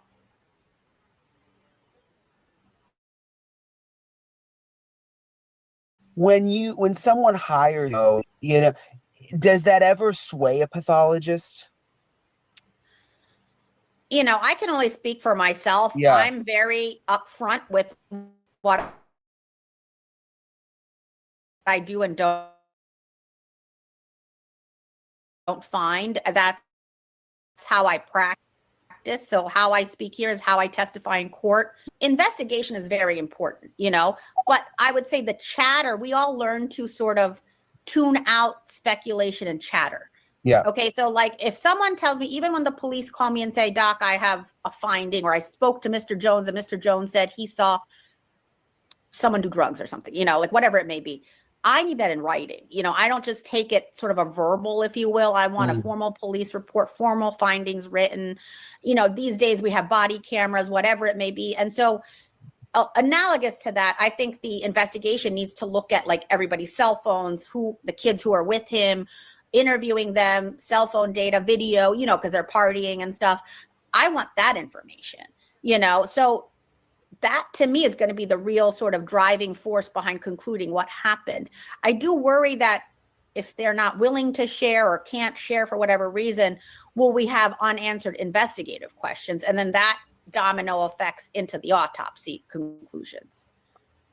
In the report, it said another limitation faced by this forensic pathologist was the absence of the anterior internal neck structure, which you mentioned, right. Tracheal and laryngeal cartilages, yes. thyroid horn, and is it hyoid bone? Hyoid bone, yes. Were not received with the Yes. body. What is that? Is that your whole neck? The whole neck. So if the whole neck? The neck is a very protected area. There's a lot going on in here, right? Usually if the reason, I guess, when I first think about the neck, the first thing I think about is strangulation, right? And so you always we very carefully check the neck structures, okay? Then in drowning, sometimes you see foamy secretions in the neck as well. But the biggest thing to first rule out in all these delicate structures is trauma. So, my concern is that with decomposition present, which was very advanced, it sounds like, they may be doing other things to analyze these structures. And so, again, that's part of the prerogative of the first pathologist to keep these structures. And so the whole, what we call the neck block, like if, and just they're probably analyzing it to make sure that there's no hidden injury, nothing undiscovered. So obviously if you're ruling out trauma in anybody, I want to look at, the important structures. And so definitely Roger said, or Dr. Mitchell said, that that's why it was a limitation, which it is. Sometimes I do police involved autopsies or second autopsies, and that's unfortunately a limitation that I would have too. So would they have removed the neck because they were thinking maybe drowning? I mean, removing the neck is standard protocol Is for standard. an autopsy. Okay. Standard. Oh yeah, I look at it in everybody. Okay. Sort of keeping it and saving it, and after back with the body is sort of where the divide comes. Why would they send it out to a specialist? Could that be a reason? I don't know exactly. Like if it's decomposed, sometimes you can put it through formaldehyde to sort of firm it up, and then maybe they want, if there's strangulation, I often x-ray the hyoid bone. Hyoid bone's like this little U-shaped bone. I always say in court, it's sort of like the wishbone of a turkey, delicate U-shaped. You have to pull on it to fracture it. All those small projections, like the thyroid cartilage, voice box, which is the larynx, like the Adam's apple in men, all those areas can be injured, right? If someone's trying to strangle you. So that's why it's, obviously a very important structure. They probably kept it to look at it further, or some doctors just save it in every case. I don't know. I don't know the practice specifically down there. I'm unfortunately in the Northeast, and I've never practiced down there. So every office, every doctor has a slightly different vibe, if you will. Like I always save the hyoid, a section of tongue, a cross section of the airway, but I don't save the whole thing. So, but some doctors might just say, hey, I want to save the whole thing, and that's their prerogative. Okay, it's just kind of their prerogative. Right. And especially in a high profile case, they may want to. Right. That makes sense. He also wrote the most significant of the limitations was the inability to directly observe the airway and lungs for water and directly observe the stomach for gastric contents. In addition, the original toxicology results had not been received at the time of this report. So does that mean they took all those organs out? The stomach, the lungs? So what happens is, at least in my experience, and this is sort of just generalizing now because I don't know, but usually what happens is we take out every organ from the body in an autopsy, okay? And then you weigh the intact organ, and then you slice through it to make sure you look at as much of the lung tissue, the heart tissue. Each organ has its own sort of special method of being looked at, but you're not just looking at a lung intact. You're always looking inside. You're not just looking at a liver, you're looking at the inside. Okay. So they've probably, separated it from the airways, right? They kept the upper airway, which is part of that neck structure that we talked about. Then they're going to slice through the lung, which is going to release fluid. They're going to open the airway. So again, this is inherent to the second autopsy aspect of it. Then I always collect, so with regards to, those are the lungs, right? Why the lungs would have been opened, and potentially bloody fluid can drain out of the lungs. So you won't really get to assess how much fluid was in the lungs and in the airway. Then you come to the fact that during the autopsy process, you're cutting through blood vessels, right? When you're separating organs, they're connected by blood vessels and other structures. So there's because drugs can shift in the body, then decomposition happens. So we try to take, as relatively, if you want to say pure or isolated samples for toxicology. Then part of that toxicology, and in drowning especially, we look at the stomach contents. Okay. So when someone's drowning, sometimes they inhale water. the lungs can be filled with water and extra. I guess she just keeps saying drowning because that's what, she'd rather say, to protect her job because she don't know what really happened. So I think that's why she's saying drowning, which I don't blame her, because of the type of job that she does have. Heavy fluid, right? So that's what he's commenting on. And then the stomach, you can swallow water. Okay. And so the stomach can be filled with water. Now I want to put caveats to this because this was July 4th in Mississippi, or July 4th weekend in Mississippi in the middle of summer. So you can't just assume because there's liquid in his stomach, if there was, that's swallowed water. You could be drinking water, Gatorade, alcoholic beverage. Like, I don't know, so even if it's clear, let's say like water, now is that water from the Can they ocean? test it? Can they tell if it's We ocean don't water? really do that because, stomach acids and other things mixed in there. I usually look at it and measure how much like fluid, like sometimes if you have food and water, you can tell how much is water, how much is food, if you will. But it's all sort of an estimation. Regardless, there's what you're getting at is we're trying to find what we can hang our hat on with drowning. Okay. So drowning can be fluid in the lungs, fluid in the stomach, and fluid area called the sinus, the sphenoid sinus up here. Okay. But we know from research that even a body floating in water, even if they didn't drown, can have water up here. Okay. So it can be like, it's not a hallmark of an important fact. Because if you're not in or near water, how did you drown? Right. Right. And then, so it's sort of, I'm looking at it that way, but I have so many questions. It was a party weekend. What's the toxicology say? That has to be also taken with a lot of caution because he's decomposed. And why that's important is the body creates its own alcohol. The bacteria in the body for decomposition creates alcohol. So just having alcohol in the tissues or the blood could be a false positive from decomposition. You can't just assume he was drinking in this advanced state of decomposition if alcohol shows up positive. Is there any way to tell the difference? Generally, we look at the eye fluid, but I don't know in this advanced state of decomposition if the eye fluid's still there or not. Then it becomes like a professional judgment call, if you will, because there has been research that the two blood alcohol in decomposition.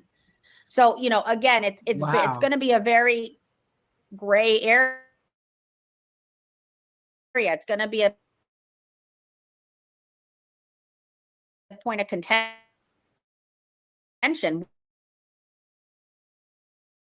What's in his system? Sort of why did he get in the water? Like he couldn't swim back. That's a big factor. Why did his friends not notice a grown man in the water? Kids can sometimes be silent drownings, but because they're little, they go under. Right. But,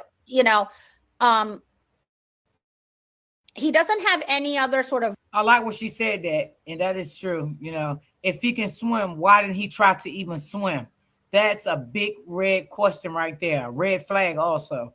If he could swim, because his mama stated and his daddy stated that he can't swim, why didn't he try to swim? So that something happened before he got in that water and he couldn't even swim at all? Well, Nisi Poo, this is where hopefully they can find out near or when was the time of death, possibly. That's where the importance of that. If they can figure out or estimate or guesstimate around the time of death, then with the autopsy, hopefully that can be and that is determined by some of the things that she's naming too. Water in the lungs, different things of the condition of all those organs they took out of him, like his brain, the throat and stomach, the lungs. All of those things can also possibly help them determine the time of death as well as the cause. So, but yeah, and she's right. I mean, she have to be careful in her wording and what she's saying, and with the little she have to go on, she absolutely have to be non-biased. So I understand her position. Oh You yeah, I know, definitely too.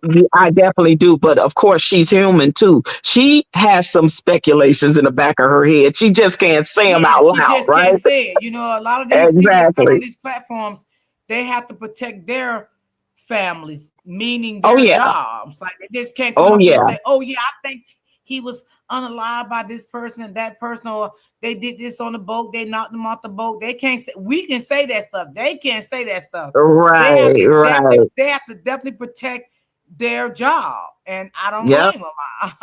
I'm with them. Even when these doctors come up here and say certain stuff, you know, whatever the case may be, these professional people have to. If they was not there, they didn't search the body. They don't know about the body. They only doing a speculation because they have to keep their job intact.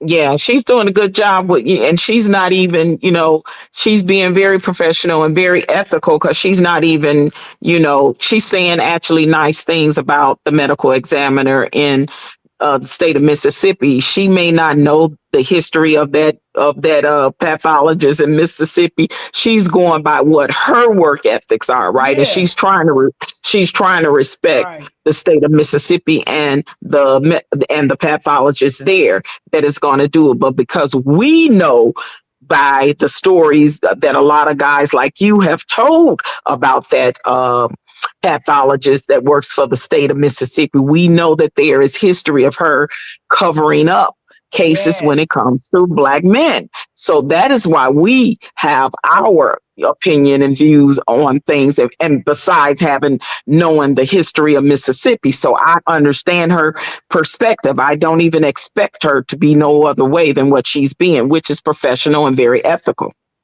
Right, absolutely. You know, because these are boats and stuff. I worry about propeller strikes.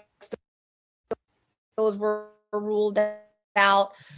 And trust me, a lot of these people, even lawyers, they got to be, be careful what they say when they go on platforms. But trust me, a lot of these people, professional people I've heard on these Absolutely. platforms, they probably feel like, you know what I'm saying, something really did go wrong. But can they say that? Absolutely not. You know, did he hit his head on the boat? I don't think so, because there's no skull fractures, but sort of like what's going on with this kid during this missing time? Because if you're partying that hard during the day, like other people are around, right? Like, why didn't they notice? And it took 2 days almost to find him. That's, to me, the biggest concern that the autopsy is not going to answer. She right? Whether you're backing up your home, exploring the outdoors. I think this is kind of similar to what you were saying. Lastly, in cases where a death has occurred in or around a body of water with suspicion of drowning, it is important to confirm how the person entered the water. Exactly. This information is especially important for those deaths of persons who can swim, as is the case with Nolan Wells. Yeah. Yeah. Like, so basically, as the pathologist, that would be very helpful to know. Obviously. Absolutely. Yeah. First of all, we always ask the family, could they swim? Right? Like, unfortunately, we know the even mother in Rhode said he Island, which is could. surrounded by water, there are kids definitely that don't learn how to swim, so you could be in a very sad state of affairs. We know about rip currents, although I think this was a pond or a lake. It wasn't the ocean, that would have that kind of current. But I don't know that well, but, it's just what's going on. In terms of events, did he say, I'm going to go take a swim? Like, what's happening? Because it's such a jovial weekend, right? It's young, healthy kids.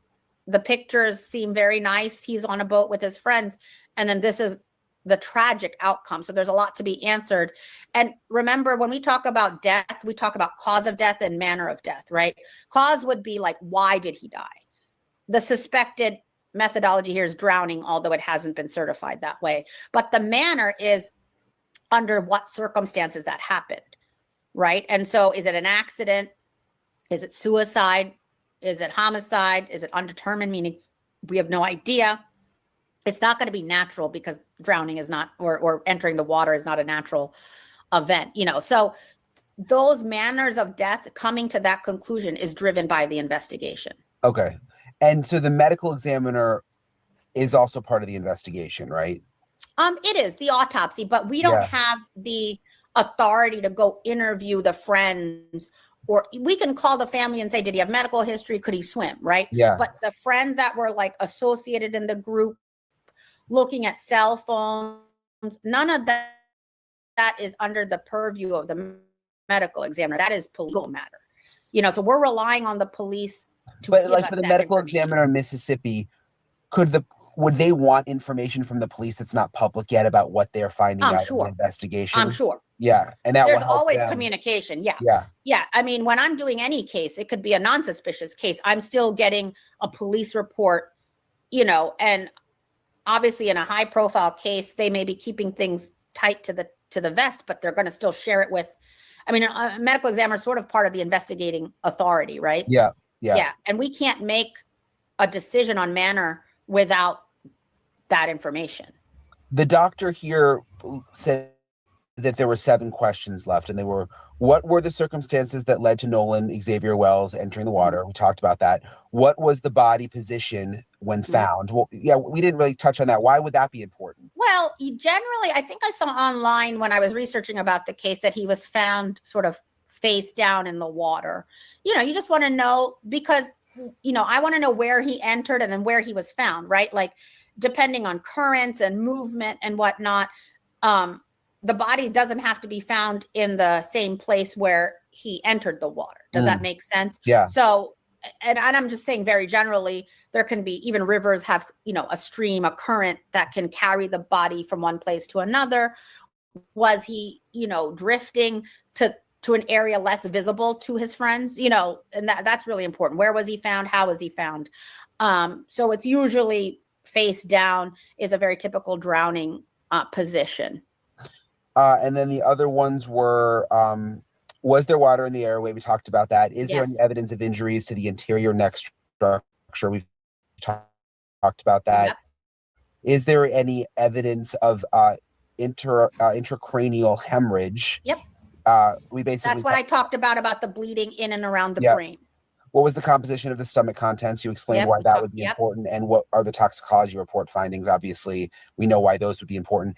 The fact that he put the 7 questions in that report, though, is that unusual or is that typical? I think everybody's style is different, you know, but I think because he's not coming to a clear conclusion, right? You know, i.e. he has an undetermined cause, undetermined manner at the time of the publishing.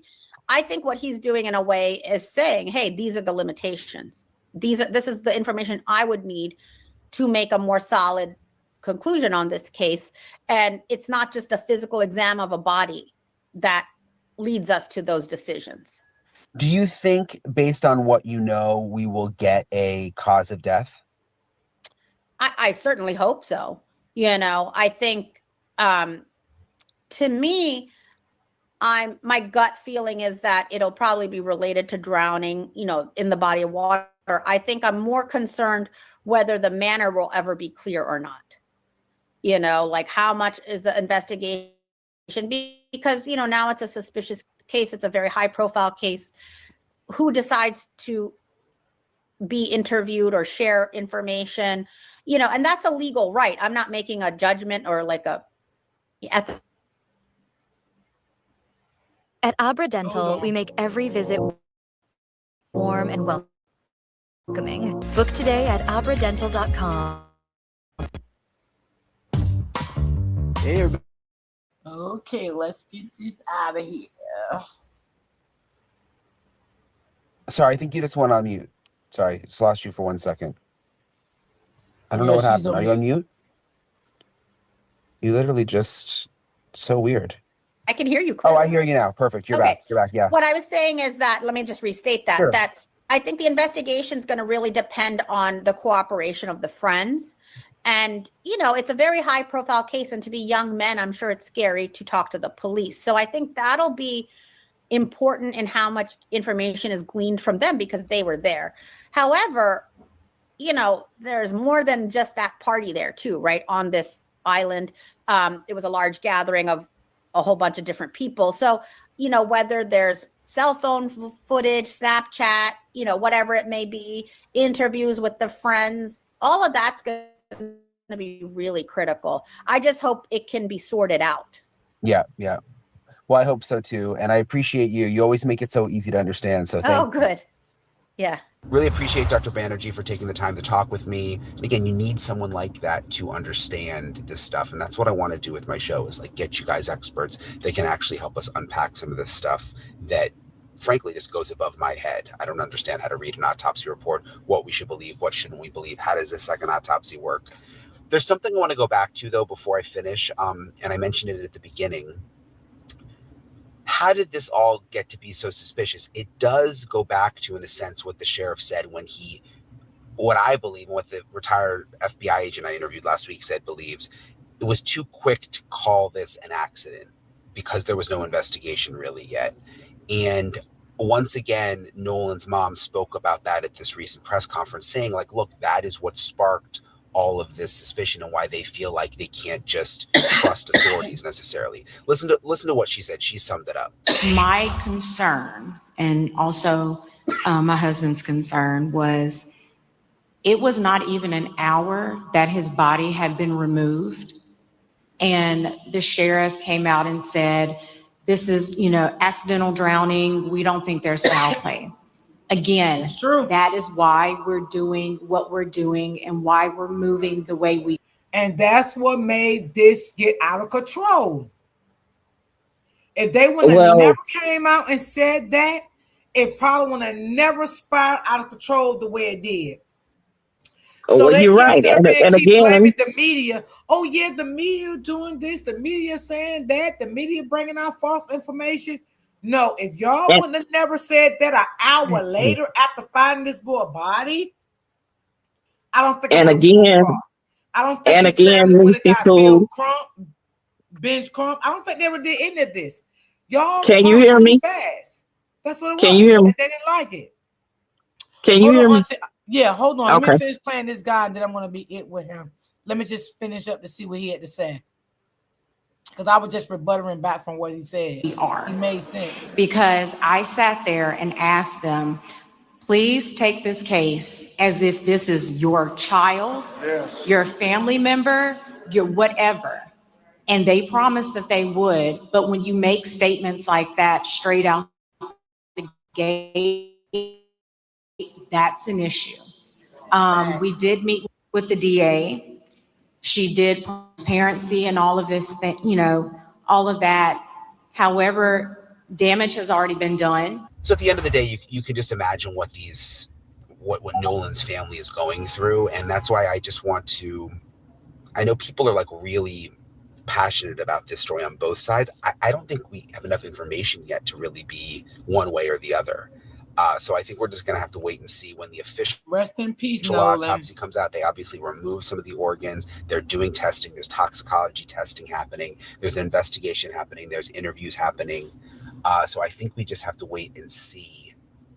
And I know it's hard to be patient with these things, especially if you're a family. But I think for all of us following along and me covering it, we just have to be patient and wait and see how the investigation progresses. And obviously, there's a lot of eyeballs on this now, which is good with all the stories that I cover. That's one of the reasons I like this job, is because I think when authorities know that a lot of people are watching, they know that they can't make mistakes and they know that they can't hide anything. Not to say that there's anything to hide in this case, but they obviously know that a lot of people are watching now. So I hope that means that we can be confident that it will be a thorough and fair investigation, and we'll just have to see where it goes. So I'll keep you guys posted. I appreciate everybody for watching. I appreciate everybody who supports my channel and everybody who's subscribed. That really, really helps out.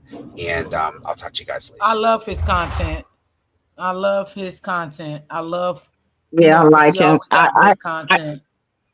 I like him. But it's one thing. It's one thing I want to say that I know, whether it's conscious or subconsciously. When you are a white journalist, I noticed that all of their perspectives is we all know we don't know, right? Because we don't have all the answers, but it's sort of their perspective as to say that, we should not, have preconceived notions. You know why? Because they have not had the privilege and honor that Black people in America have had with experience when it comes to law enforcement and the criminal justice system, to the point of when their children that are YT children, for the most part, they don't have these issues. This has been our history for decades when it comes to our Black children, our Black men and women that doesn't get the right justice because it is covered up by a crooked criminal justice system. And Mississippi has been known for that for decades. And they don't understand that we have reason to feel the way we feel and think the way that we think, seeing that our perspective and our experience is different from theirs. So I noticed that, a lot of YT journalists, and like I said, I think it's so subconscious to them that they don't, it doesn't resonate with them because they can't relate to it. But Black people in America can relate to it because that has been our story for decades. As wrongfully convicted, in the criminal justice system, right? The school to prison pipeline with our children, and now all of our young Black children are being mysteriously murked, and it just gets swept under the rug. There's no, deeper investigation because a lot of Black people and families cannot afford to pay tens of thousands of dollars for a second autopsy.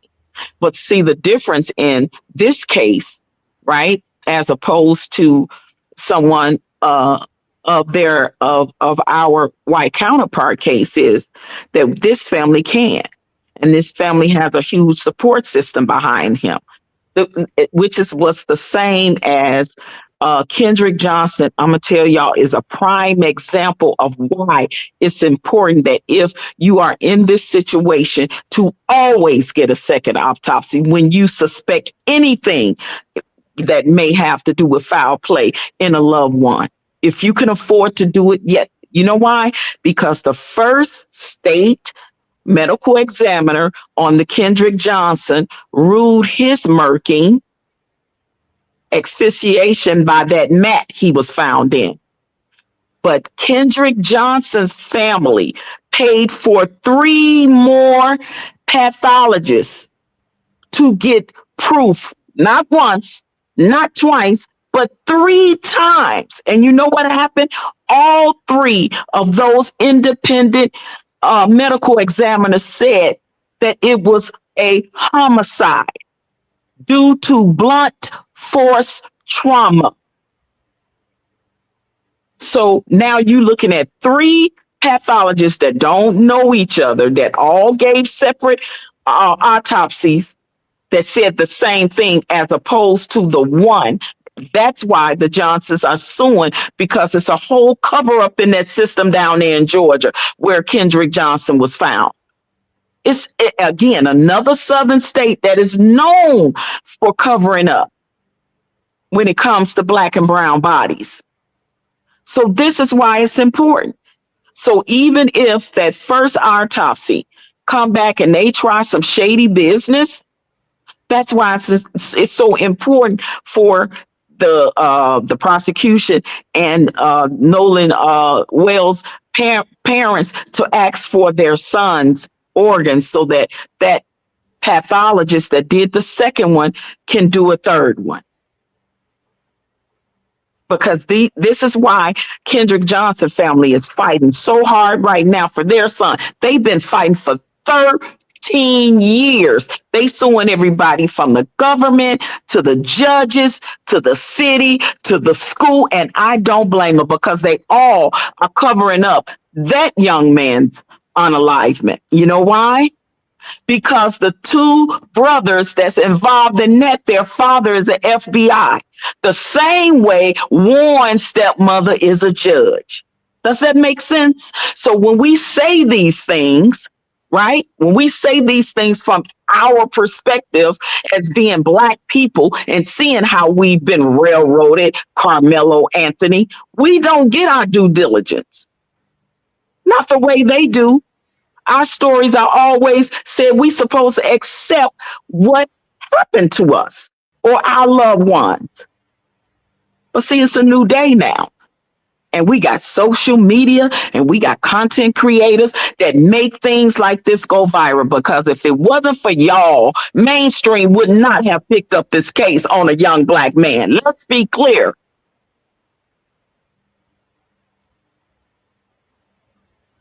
So that's why it's important. That's why it's important. Right. And I understand that medical examiner's position. She's right.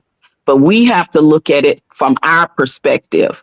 And we know 9 times out of 10, where there's smoke, there is fire. None of his friends have freely came forward until Warren, with that fake interview, lying ass, and all of a sudden he want to do an interview the day before Nolan's autopsy is released. His stepmother, who is a judge, is literally getting on public platforms and writing out basically an alibi for her stepson. So when we say no, some in the milk it ain't right. It's smelly. It's spoiled. Some ain't right here.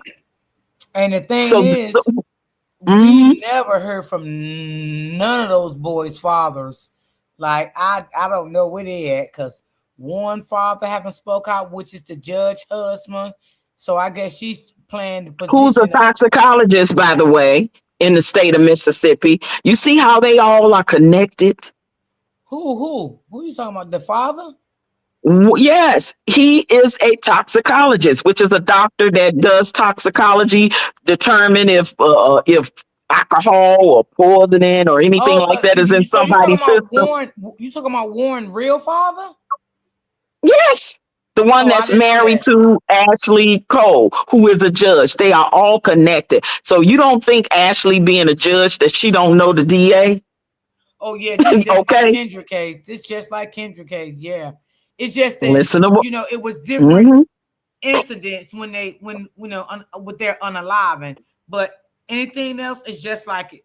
Because them two brothers, their father was the FBI. FBI, exactly, well connected, all the way up to these judges, to government, because FBI is government. And when you want to talk about the FBI that has now came into this case for Nolan, the only reason why they came into the case is because of Ashley Cole and allegedly the threats that her and her family was getting in. They didn't come in the beginning for Nolan. They may now, because Nolan was found unalived on government property. Right? So now, that's crazy work. Wow. Attach them to the case now. You understand? Because that civil lawsuit that's coming, I'm sure the government's going to be named in it because their son died on their property.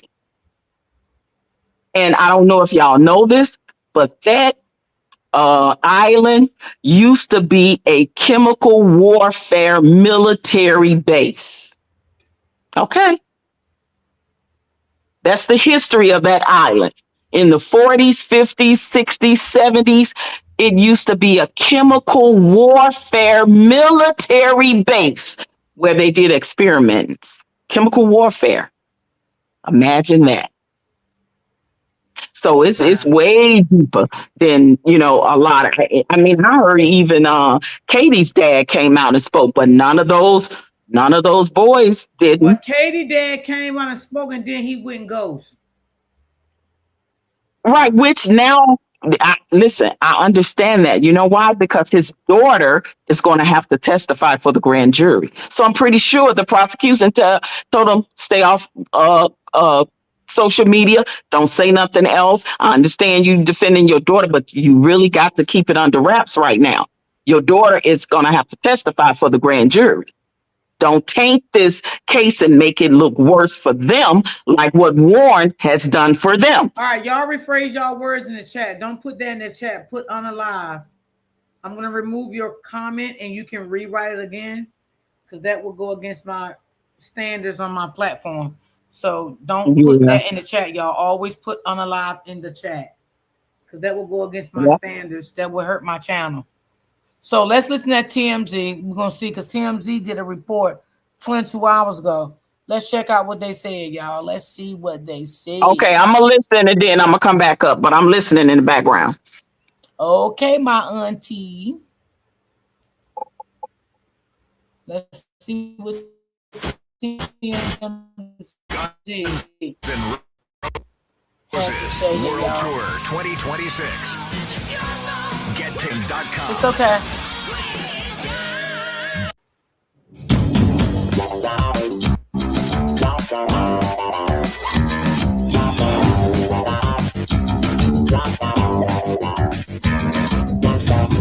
Welcome to TMZ Live. The Nolan Wells independent autopsy results that came out yesterday, I feel like were disappointing for a lot of people around the country who are watching this because although Ben Crump did mention that there was this red coloration in the back of Nolan's head, there wasn't a lot more that came out of it. And the reason we're talking about this today is because in the absence of any real... Oh, a true crime content creator. Okay. She sticks to fact. Okay. Yeah, because I don't watch everybody. That's why I asked you who is that. All right. Thank you. Information coming out. All that the autopsy, the examiner could say is that the manner and cause of death is still undetermined, pending further investigation. And we are still waiting on the results from the official medical examiner down in Mississippi. In the absence of... Ray, could you look for that content creator? Ray, if you stood in the chat and send that content creator to me that she just told me to look up. And could you put her name back in the chat for me, please? So Ray can look her up and send it to me. I'll do something on her Monday, not today, because I'm running over time. And I want to get off early today. Any information. What's happening is you have a lot of people putting theories out there. You have a lot of people putting their opinions about a lot of children, not children, I mean, they're young men that nobody really knows. The people in that community know them, but around the country, people have formed opinions and they are putting them out there online. Some people are posting them on all sorts of platforms. And it's creating a lot of anger around this case. There's anger where people feel that the investigation is not going forward the way they would like to see it go. There are people who are angry about how some people feel about the case. That a lot of people, I've heard the word race baiting used, the phrase race baiting used a lot. Harvey is not here. Obviously, he is shooting a special that we're going to have coming up on Fox in prime time. But before he left this morning, he actually recorded something that I want to play now. And you know, it's funny. I just said that there are a lot of people sharing their opinions and they don't have information. Well, Harvey is one of them. Here is a theory that he is putting out there, and he's admitting that he doesn't have anything to base this on, but there's a reason he's putting it out there. Hold on, y'all.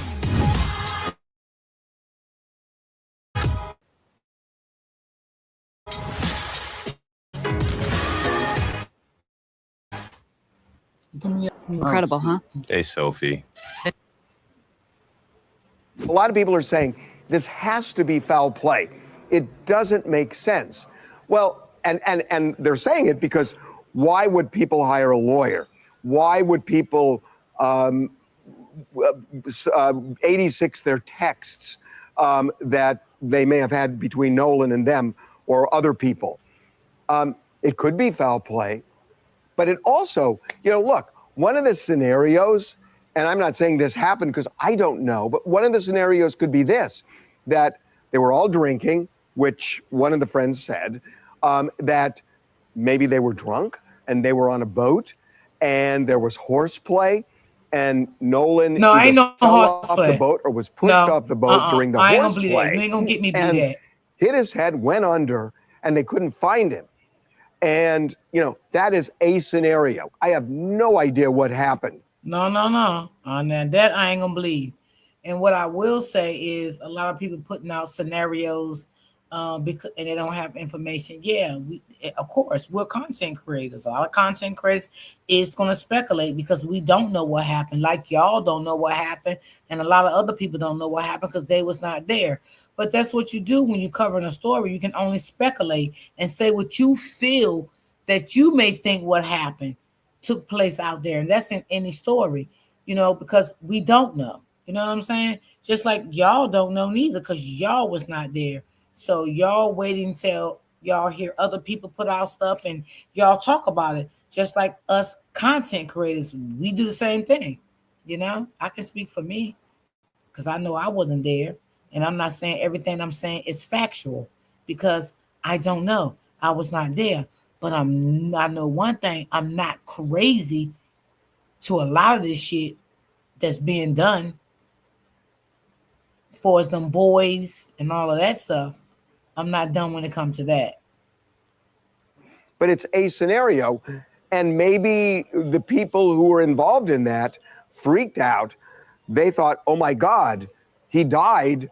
And we were on the boat and we were engaged in the horseplay.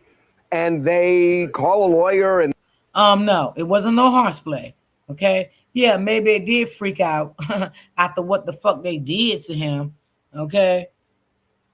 And they got on the phone and started to call and to act like the boat was sinking and all that. I buy that. But I'm not gonna buy that it was horseplay. I just do not believe that. Now, if you want to buy that, I respect your opinion, but I don't buy that.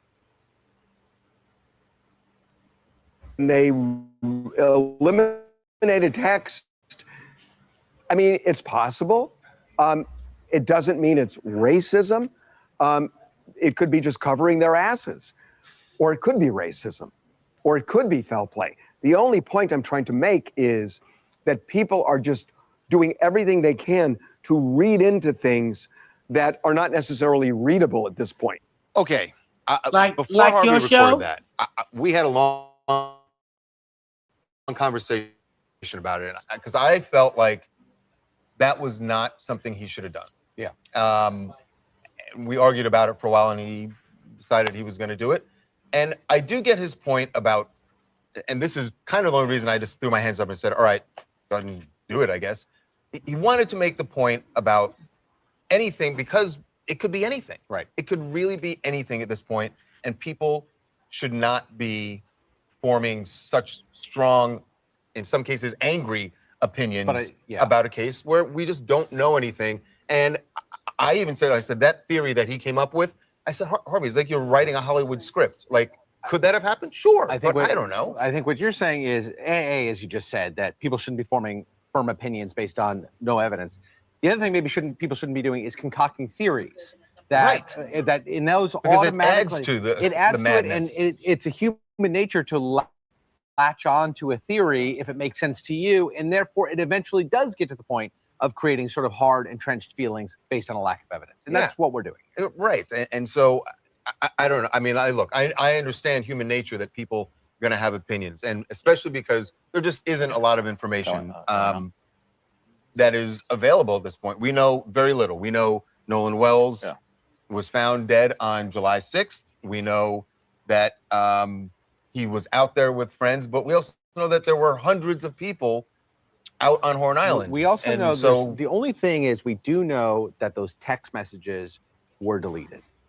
And by the way, you say text messages. We were talking about that this morning.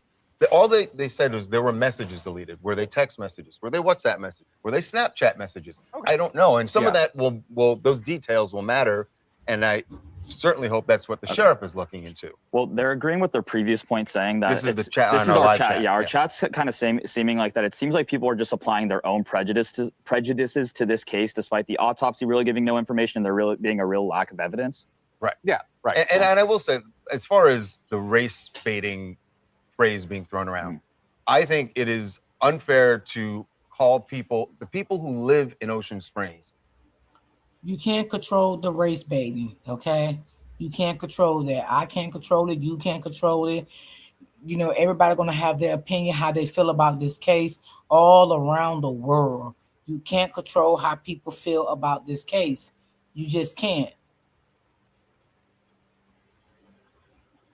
Or in that community, they have a feeling about whether they're black or white. They have a feeling about how race affects their lives every day, right? That's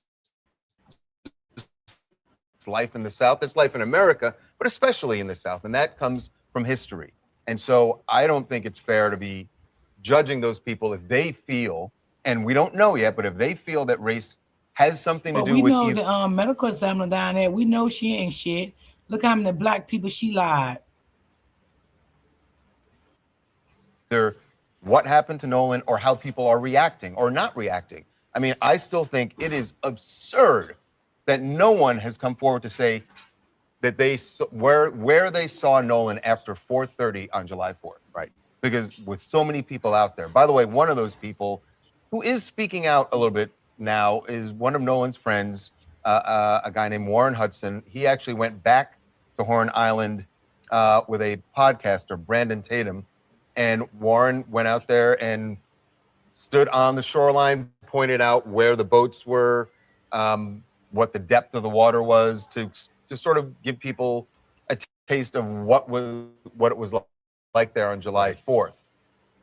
What did he really show? Nothing. He didn't show nothing. Okay? It ain't like he walked all across the water on the other side of the land. No, he just gave him a brief idea, you know, what the water looked like, and that's about it. What did he show? He didn't show nothing. But even he doesn't have any information beyond the fact that he saw Nolan out there, but he doesn't know. He came back to shore, obviously, and he doesn't have an answer about what happened to him. But a lot of high emotions running very high about this case because we just don't know anything yet. Hey, New Jersey! Don't miss your chance at our AFLI cash jackpots with over $1 million. I'm Jeray Malay, and I'm from New Jersey. I think the biggest piece about all of the information that we're receiving is that it feels a little convoluted and it's not a lot of transparency around something that is now high profile. I get the idea that everything isn't rooted in racism, but when we're talking about the backdrop of the southern states, specifically Mississippi, and knowing that there is a staunch presence there, and we're talking about legal officials and how they invested them to discuss. Granted, things happen, freak accidents happen all the time, but I do think that there needs to be a very serious effort to collect all of the information, be as transparent as possible with the public and people who are involved. Because again, there was an island full of people, full of cell phones and social media posts and all of these different things that we can kind of gather and collect to kind of bring together some more, certain information. The fact that it seems slow, it seems to be all over the place is telling, whether it's rooted in racism or it's just a lack of interest or a lack of professionalism. I think that, outside of everything, we need to have a certain level of compassion because there was a young boy who lost his life, right? On a holiday weekend. So I would like to see people not go with the theories because we actually have facts. Let's start to get to more facts. Yeah. Let's start to talk to the people. The problem is there will be facts. The facts that we have at this point are so minimal, and I think that's where this is all coming from. By the way, I have to say something in defense of Nolan's parents. When people talk about people surrounding this case who are quote unquote race baiting, you cannot put that on his parents. They have not, and they've done I think 1 or 2 interviews, and they have never, ever said anything about race playing a factor in this. What they have said is they want to make sure the sheriff is running an investigation, a thorough investigation, just because the mother didn't say it, don't make other people don't have to say it. Maybe the mother didn't say it, but she damn sure said she want to make sure it is not playing a factor. That's what she said. As he would if this were his child. And that's not too much to ask for any parent, black, white, race, take race out of it. That's what they want, and they have every right to ask for it. Coming up. YG, the rapper, had a showdown tonight, still does, against the game, and then he ended up detained by police. What they told him is that this has to do with the investigation of a rapper named Draco the Ruler.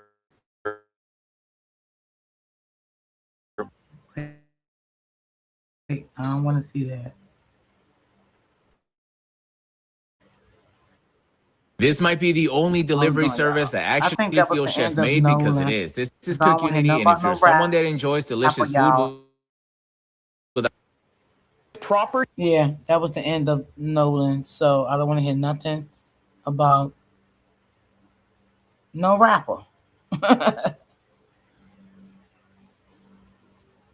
So, yep, y'all, that's all I got for today. I'm going to look up this other content creator that she was telling me about. I'm going to look up that and do some research on her because I like following good content creators. I really do. Everything just a lie, and everything is just a lie and crazy work. Exactly. Hold on, y'all. Let me read this. See what they say back here. Okay. Okay. Yep. So we just keep praying, y'all. It's gonna work out. It's gonna work out. It's definitely gonna work out. It's going to work out for us. Don't you worry. Everything will work out. But like I said, that little interview he did, it didn't do nothing, y'all. It didn't do nothing but made him look like a liar, like he was anyway. Just like he was a big liar.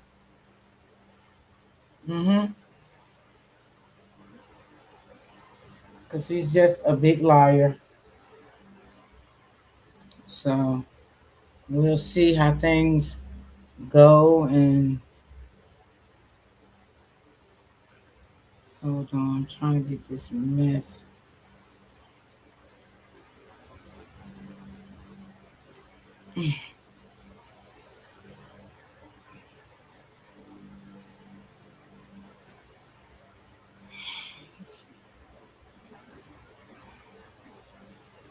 Yeah, so we'll see how everything goes, y'all. What is going on with my phone?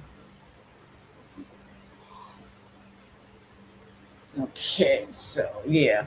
I'm gonna see. He said the former Mississippi judge said Nolan Wells was ooh. I would play that, y'all, but I done ran over time. Great live, Miss D. Thank you, Lisa. Thank you, thank you, thank you, thank you, Lisa. Yeah, a lot of people think that boy was unalive. I believe it. I believe they had a lot to do with it. They just making up all kind of lies, making up excuses. But time will tell. Time will definitely tell. And we'll step back, we'll be patient, and we will definitely wait on the facts, baby. But again, I still feel that the mother should know something. That's how I feel. I still feel that they should be talking to the mother, telling the mother what their findings, what are they doing. The case is being looked at grand jury. I just feel like a lot of things should be discussed with the parents. You know, and I know I seen the mother post earlier this week. I think it was like 2 days ago. I don't know if y'all seen the post. She was saying something about stop calling my husband and telling my husband this and that. And I'm like, now who called this lady husband? Then why would y'all even be bothering this family? Y'all should not even be bothering this family at this present time. You know what I mean? Like, this family is really grieving. Like, why is y'all bothering this family?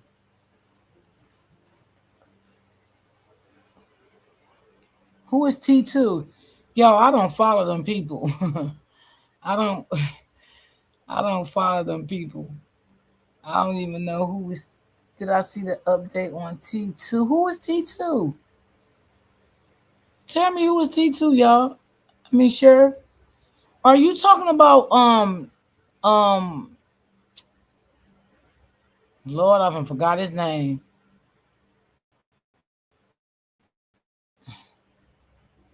Okay. No, I did not see the update. I knew he was talking about him, but I couldn't get it out. No, I did not see the update. Who got the update?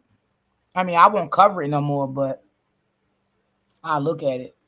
Sometimes, y'all, when I get too far off a case, I don't really like so pick back up on it. Especially if I lost interest. Like, my mind is just set like that. Who dropped the video? Who got the videos? I watch it. Or did the police report come back yet? Is that what y'all saying? The recordings? Y'all talking about the recordings? Nothing but the truth. Okay, got you. Oh, I definitely watch her. Yeah. Okay. Okay. Yeah, nothing but the truth. I'll watch her. Oh, I'm definitely gonna watch her. Oh yeah. Yeah, I'm gonna watch her. I didn't know it was out. I didn't know. Oh, okay. Okay. Okay. I'm gonna definitely watch her, y'all. Thank you so much, Sheriff. Appreciate that. Thank y'all.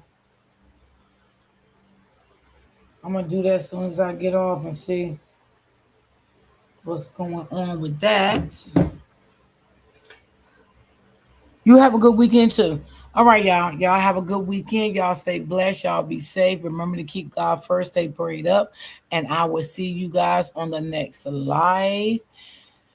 And that would be what? On Monday. So y'all have a great, great, great weekend on purpose. And I will see y'all back on Royalty Investigates on Monday, same time, same place. And thank you for my two people that donated to my channel. I appreciate y'all so much. I may drop a video tomorrow. I may, if I get time enough to do it, I'll probably drop a video tomorrow. So y'all can just stay tuned. If I drop one, if you subscribed already, you would definitely see the video. So I will see y'all on Monday. Peace and love. And thanks everyone for timing in. I appreciate y'all so much. Peace and love.